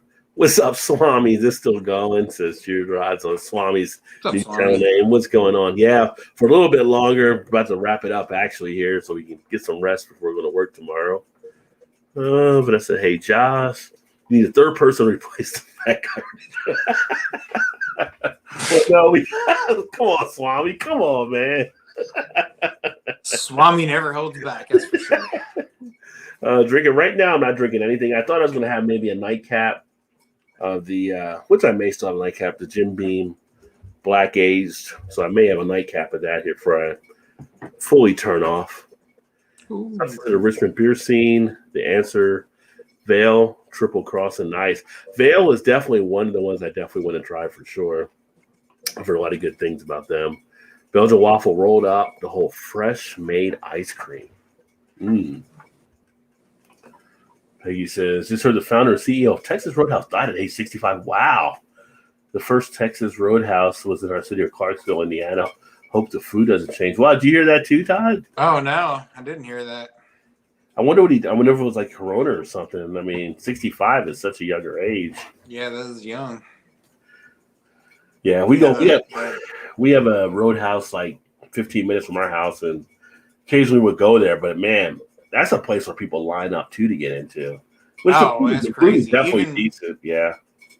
And even to this day, it was still like if you don't go there early on a Friday, Saturday, you're gonna be waiting for a while.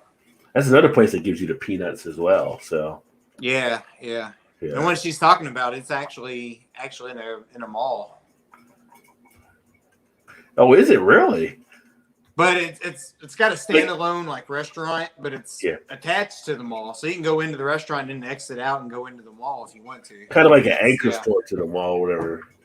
Yeah. Which malls are falling apart as it is, as far as being sustainable. I saw like one of the malls, they had a story on the news. They were turning that into like a storage place because none of the stores are there anymore. So they came up with the idea of like a storage type thing, and people are renting space for storage now.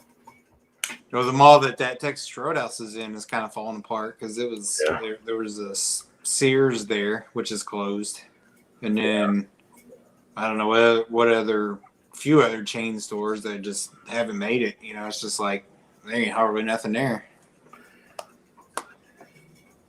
When I would expect the Dyna Halls on base at midnight, they knew how to make the shingles. They saw me arriving. Yeah. Here she comes again. Make it right. Do not mess it up. I think I may open my chocolate rain from the brewery this weekend at 21%. Ooh, that's a nice hit in ABV. It's going to kick back and relax with that one, I believe, Josh. Yeah. 21%. Sleep is for the dead, sucker, but I'm getting old. Are you trying to say you about to sign off there? Well, that might be what you're drinking as well, Gilbert, too. So Emerson, now thinking, what's your favorite 80s movie? Ooh, that's a tough question. 80s movie?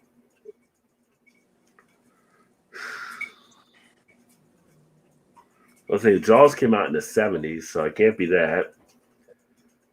Sure. I'm a Gen Xer, so I always have an appreciation for Breakfast Club, but I don't think that's my top 80s. Not sure if this was 80s or not, but let's see. Oh, yeah, 1984. That'd definitely be up there then. The Natural. The Natural, really? Yeah, I like The Natural. 1984 it says. So crazy, like Red Dawn or something, right? So Red Dawn, yeah. You know what? An 80s movie I always watch. Porky's. Every time it's kind of on. I would say top 80s movie. One may be like The Shining. I think The Shining was in the 80s. Yeah. And then I think all those. Cujo. I think all those are kind of in the 80s. Cujo was a good one too. But I think The Shining, because I always watch it when it's on. That is one that always kind of would be like a top 80s movie for me. And then what's the other one? I was just thinking of another one as well. The Shining was 1980. Yeah, that was a good one. I was never a huge Star Wars person, although I did see Empire Strikes Back in the 80s, I guess. Weird Science was a funny one. That was one I really enjoyed. I still watch Weird Science when it comes on because, Kelly LeBrock, and it's still pretty funny. Yeah.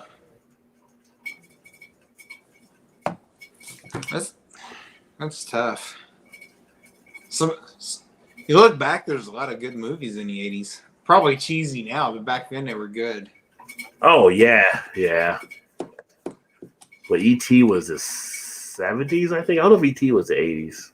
That was the 70s. That was 80s. I think. E.T. was? That was 80s. Yeah. I mean, E.T. was kind of a classic. What's it called? Poltergeist was the 80s. That was a classic one. E.T. was 1982. Yeah, Poltergeist. Poltergeist was also 1982, the original one. Don't go into the light, Carolyn. As a kid, though, one of my favorite movies was Convoy, though. I know that was a 70s one, but that was one of my favorite movies as a kid growing up. Rubber Ducky. Oh, let's see.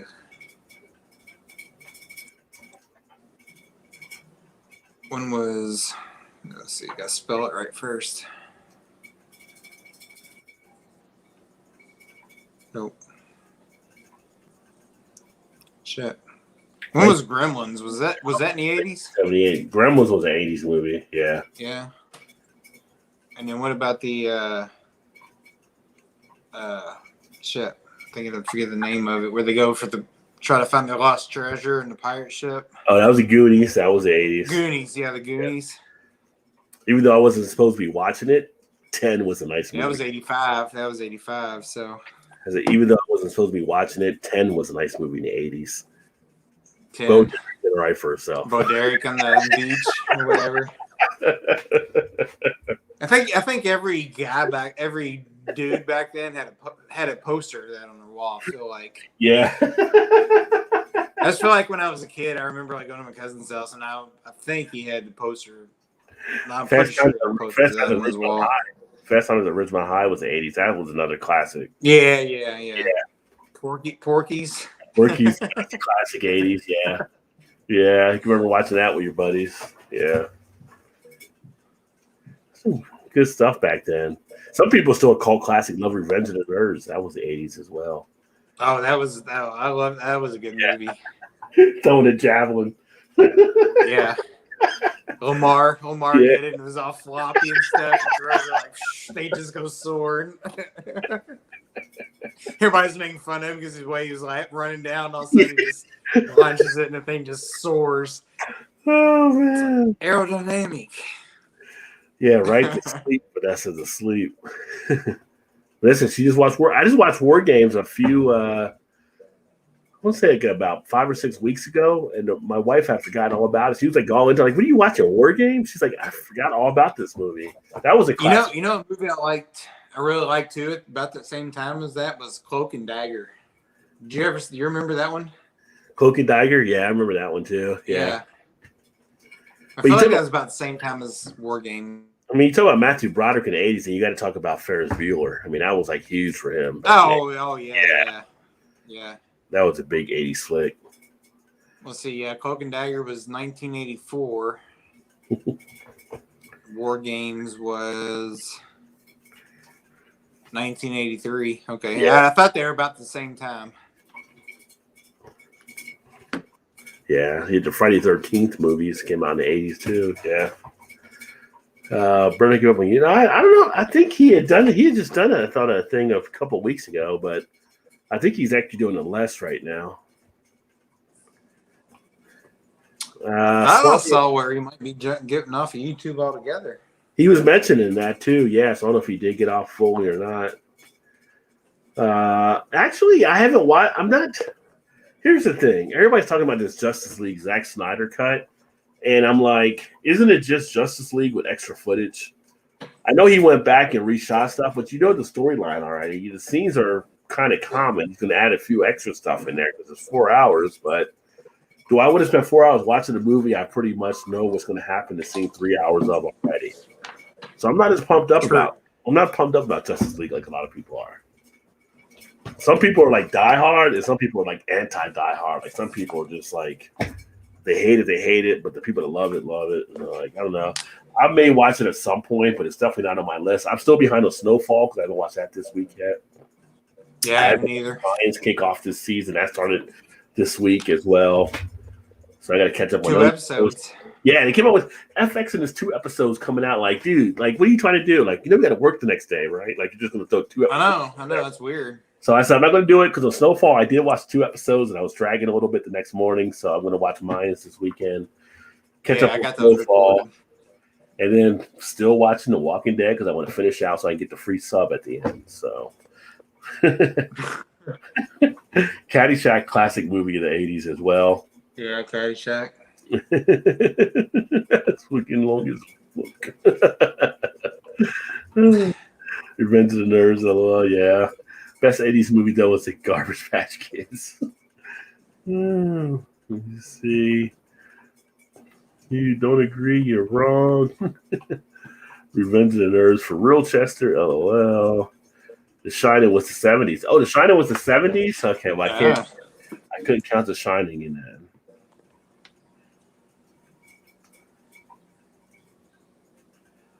No, it's 1980. Shining is 1980 psychological. Yeah, I think I pulled that up when it was 1980. 1980.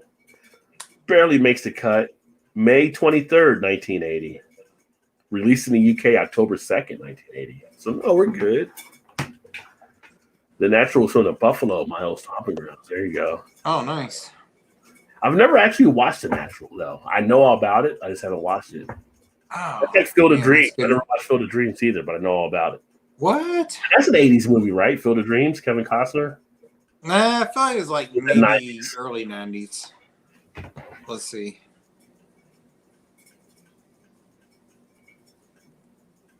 No, it was 1989. 1989, yeah. Yeah. Man, you gotta. Well, I don't know how much of a baseball fan you are, though, so. I'm not a huge baseball fan, but. Yeah, like, so you may not dig it as much as. Like, I love baseball, so like Field of Dreams and Major League and The Natural, yeah, I'm all about 40, about Jackie Robinson. That's, yeah. Yeah. EB said, the champion just got play of the game. Went over here to He's making baby steps. Uh-oh. He's making baby steps. He was just talking about how bad he was doing earlier. Oh, here's Johnny. Yeah, The Shining was 80. Fast Times, Ferris Bueller's Days Off, classics. 1980, dang, I was close. Yeah, you were. Garbage Pail Kids. What's up, Alan? Goof. I'm kicking the car and it goes out of the garage. Yeah, Ferris Bueller. And don't tell my dad. It was 80s. Well, it also had Beverly Hills Cop was the 80s, 48 Hours, yeah. 80s, yeah. Playing COD with Blake and the wifey, nice. I would definitely be on this weekend for that. Nightmare on Elm Street and Friday the 13th, yeah. The Fly was one. That was a big thing. That was like 80, either 80, I think it was 86 that came out because I remember I went there with buddies from high school and that was like a packed theater, like on top of each other, like, and Jeff Goldblum and Gina Davis. Coming to America, that was 88. Was that 88? That wasn't 90? That was the original, 88? Yeah. The Fly was 86. The original, or the. Yeah, it was 86. I was right. Yes. Yeah. But, the Fly, the original Fly was in the 50s. Yeah, with Vincent Price. Yeah. Yeah. Yeah, the Wrath of Khan. That was, Star Trek. The Wrath of Khan was like the one that really got everybody involved. I think watching some of those. Ricardo Montalban was Khan for that one. Beetlejuice, another good one in the 80s. Yeah. That was also Gina Davis in there with Michael Keaton. Batman. Come on, it was like Batman, Michael Keaton, and Jack Nicholson. That was in the 80s. That was huge. Nobody's saying Howard the Duck, though. I guess we're going to skip over that one. Howard the Duck. And I can't fault people for skipping over Howard the Duck. Oh, The Yeah. Birds was the 80s. That's another one with Tom Hanks. That was a good one. That was first movie using fractals to create the background scene. Oh, wow. And then The Burbs was the 80s, but there was another one that was just on the tip of my tongue. Full Metal Jacket. That was the 80s. Full Metal Jacket, yeah. That was huge. I still watch that when that comes on. Critters. When you're going to say Critters and you're going to say Goonies, you got to throw in Tremors. Tremors was in the 80s too. Yeah. Back to the Future, another great one from the 80s. Monster Squad was better than Goonies. I don't think I've ever saw Monster Squad. Caddyshack, Baby Ruth bar scene. Yeah. Oh, the 80s are underrated for tunes and movies. Yeah, I would agree with that. You know, one of the better movies, like people like if people ask me, the guys talking like younger people, and they're like, we talk about the 80s, and I was telling like, watch Less Than Zero. That's kind of like how the 80s was. Like Less Than Zero was a great movie captured in the 80s. Just the excess on stuff. Bright Lights. What about Uncle Buck? Uncle Buck, yeah. Stripes. Planes, Trains, and Automobiles. That was a good one too. Yeah, Stripes in the 80s. Yeah. That was another big one. Had a poster of Cindy Crawford in the late 80s, early 90s. Yeah, Cindy was good when she came out. But I was more of a Kathy Ireland fan. He says also Kathy Ireland. Yeah. I was We're right there, Swami. She's We're always right been there. in Sports Illustrated all the time, Kathy Ireland. Yeah. When she came out, I was like, who is this? Yeah, Cloak and How Dagger. you doing? Like Vanessa said. I think Warlock was the 80s as well. Stripes high on the list. Yeah, Stripes is up there. You know, a lot of that was filmed in Louisville. Oh, was it really? I didn't know that. Yeah. Vanessa, yeah, Justice League, just with more stuff. Yeah, that's what it's completely different, is what Swami's saying. So I think Swami may have watched it then. I haven't watched it yet. It's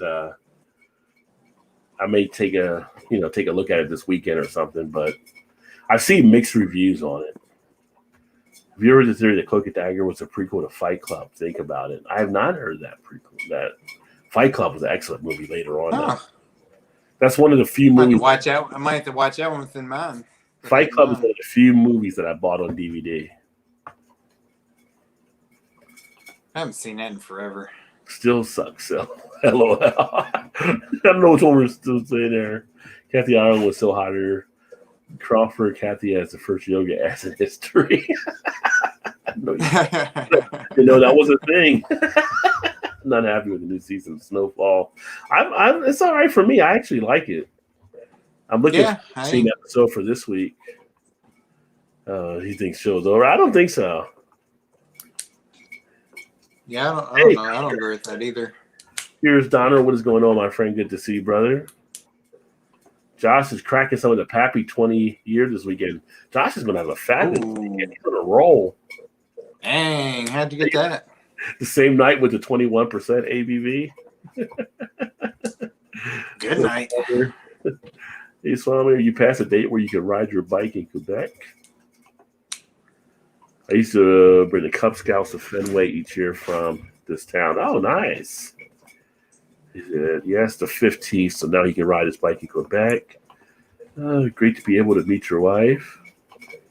Yeah, that was a great video that they did. So his wife's actually on the channel now with Swami doing stuff, which is cool.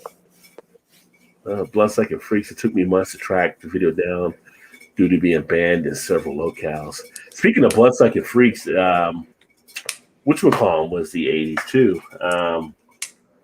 The vampire movie with the dudes and the two Corys. Where they're at the beachside thing, and his brother, he's trying to save from becoming a vampire. I'm trying to think. I don't know. It's not Lost Boys. Phantasm? Lost Boys. Huh? Oh, Lost Boys. Yeah. Lost Yeah, that was the 80s. And also Yeah. Indiana Jones, Temple, right? Whatever the first Indiana Jones movie was, the 80s. It might have been a couple in the 80s. Raiders Lost Ark. Yeah. Yeah, Lost Boys was 87. Yeah.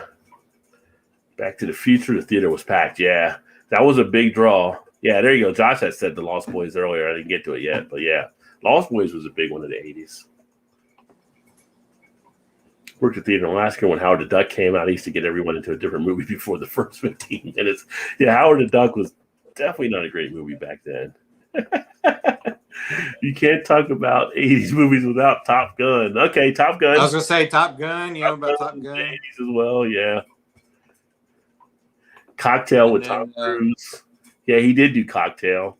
Yeah, what about the one Dustin Hoffman was on the cancel list? What was worse, Howard the Duck or Brother from Another Planet? They were both pretty bad.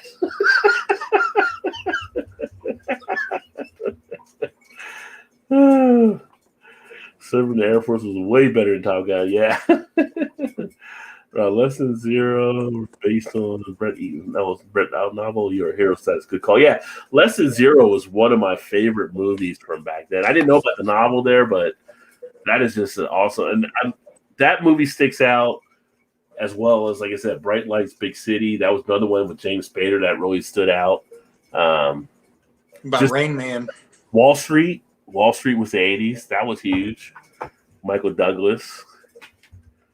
Remember the self. I always like Rain Man. That was a good one. Was Rain Man the 80s though? Yeah. Yeah, and that was shot here in Cincinnati as well. Was it? Yeah.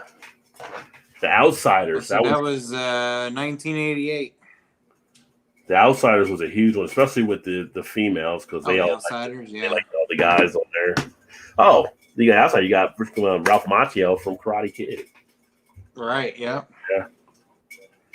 Hey, Eddie Murphy, the Golden Child. Golden Child. I want the not knife. Well, and then you got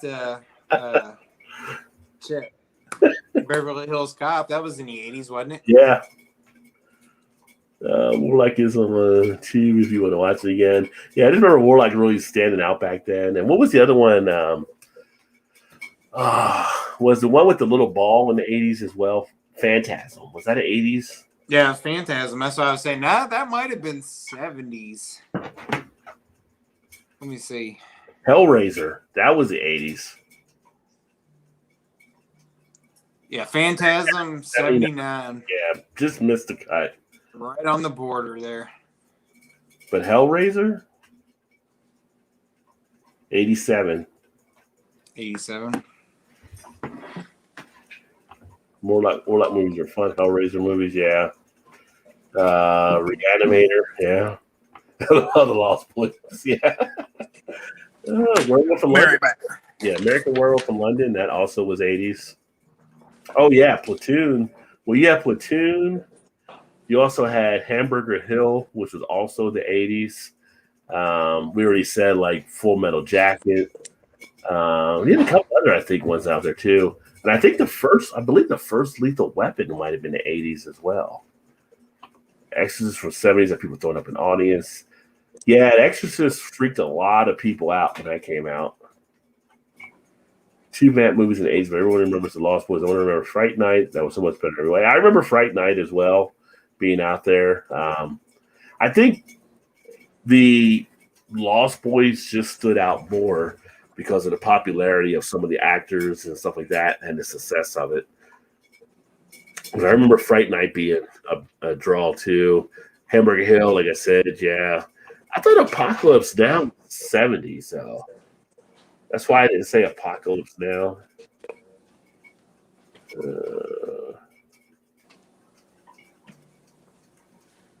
1979, so Apocalypse Now was 1979, so just before the 80s.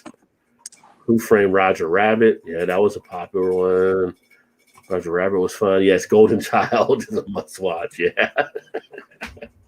Kind of forget a lot of those movies. Stand By Me. Yeah. Stand By Me was a great one. Christine was the 80s from Stephen King.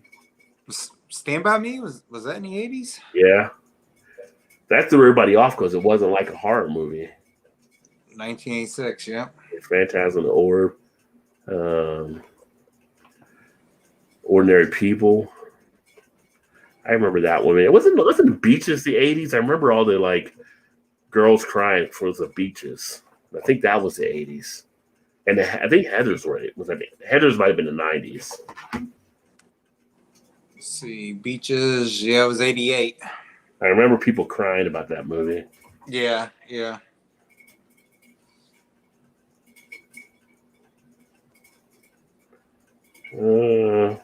was Heathers.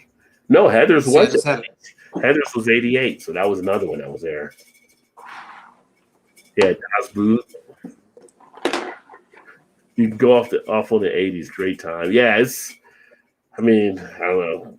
Gen X in the 80s, you were like used to being there, and I don't know, for me it was kind of like, it was a funny thing I posted on Facebook earlier, kind of like you were used to being at the house by yourself. We were like the latchkey kids, so you spent time in front of TV, and when cable came out, you had cable there, so you were catching a lot of stuff. So yeah, that's true. I probably watched more stuff in the 80s than any other decade, I think.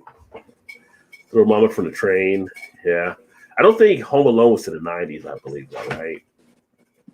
Yeah. Early 90s, I think, maybe. Yeah, 90. And Christmas Story was the 80s, I believe. Yeah, I think so. Little Ralphie, 1983. Yeah. Yeah, E.T. Ghostbusters, yeah. The Puff Marshmallow Man, yeah. Oh, Mississippi Burning, great movie. That was the 80s as well. That was like the movie that William Dafoe emerged for me, like being this actor that never got, like, he was such a good talent, and it's like he just stood out. Him and Gene Hackman in that movie like stood out as being great actors. Gen X range, right? Yeah, I mean, Gen X, we kick ass. So it's kind of like, they say we're like the schizo generation because we get some of the stuff from our parents as boomers, but then we also have some of the tech stuff from the generation afterwards. It was like we can operate at both worlds. But it's mainly the millennials are always yelling at the boomers. They kind of skip over us, and we're like, we can handle either side. So that's totally true. Yeah, that's totally true. Vanessa says boomers rule. Vanessa's the boomer, so yeah. But yeah, we pick up all kinds of traits. Like we've seen a lot of technology where, you talk about millennials seeing stuff and being able to work on things and all the things that happen, but we've seen a lot of stuff come in and go too. But we were at the age where we're also taking part of what the millennials taking part of. It's kind of like versus the boomers who are out of kind of not doing that, right? So it's kind of like, video gaming, right? We're still gaming the same stuff that millennials may be gaming, but we were gaming stuff before they were gaming. Right. Boomers are they're not the OG gamers. Right, they're not gaming the new stuff, but they know some of the old stuff. Or we've got the old stuff and the new stuff. Take the music, we've seen everything come from the records down to the MP3s to whatever we're doing digitally now. We've been all part of that stuff. So the millennials came in on the back end of that, and the boomers on the front end of it. So we kind of get the best of both worlds. We have a bar, kind of a bar/restaurant opened up over here a couple, I guess probably 2 years ago now, before COVID. And they have just a shit ton of just old arcade games, just like a big arcade. Yeah. And it's funny to see some young kids are all like, "Oh, this is so awesome!" Thinking, I don't know. I remember that when I was there when it first came out. Yeah. Like, yeah, that's cool, but all right, whatever. It's like, yeah, I was there. I know all about this. Christmas Story was sort of St. Catherine's. Nice. Well, we have the house from Christmas Story up in Northern Ohio, and now people get to go see it and check it out and stuff. An officer in the Air Force bought the Christmas Story house and started the museum and shop. Yeah, right here in Northern Ohio. That'd be a nice little trip to do one year. Just kind of check it out. That'd be cool. Yeah. But that was wow. That was a a fun run through our past history of the 80s for sure. Yeah, no kidding. Yeah. And you look back and you think of those movies, you're like, was it really that long ago? And you're like, shit, I guess it was. Yeah. Risky Business. That was the 80s. That's one movie I would say if they ever said, what sequel would you like us to make in Hollywood? I'd be like, I'd like to see a sequel to Risky Business. I want to know what Joel turned out in his life. Yeah, there you go. Footloose, original Footloose. That was in the 80s, wasn't it? Yeah. Yeah, that was another one back then. So, but yeah, well, we're almost approaching midnight, so I guess we'll go ahead and get this baby wrapped down. That was fun. That was fun to go through, and maybe next time we'll do the 90s or something as well, or the 70s. This is, how about your favorite sci-fi shows from the 60s? I don't really have any for the 60s because I was like not born yet until 69. Yeah, it was before my time. I don't know. I mean, I can look back and say I like some of the Godzilla movies and like. Were they in color and did they have sound for those? Yeah. Like Night of the Living Dead, I think was back in the 50s. Some Abbott and Costello, I remember. Yeah. You guys got some great brews. Yeah, we do have some great ones, and I'll be getting some more of the beer reviews rolling again and sharing some of those as well. But you're doing all right where you're at, Josh. You're getting some good stuff. February 1981, what Jet am I? Is he 1981? Is that a millennial? That's not a millennial. That's in between X and millennial. Or it might be X still.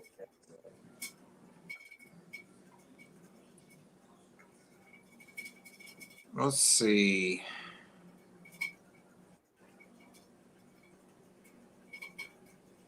Oh, yeah, no, millennials. He's a millennial. Yeah, millennial, 1981 to 96. Yeah. Yeah, sorry, you just missed the cutoff. Gen X, 65 to 80. And Gen X is 65 to 80. Yeah.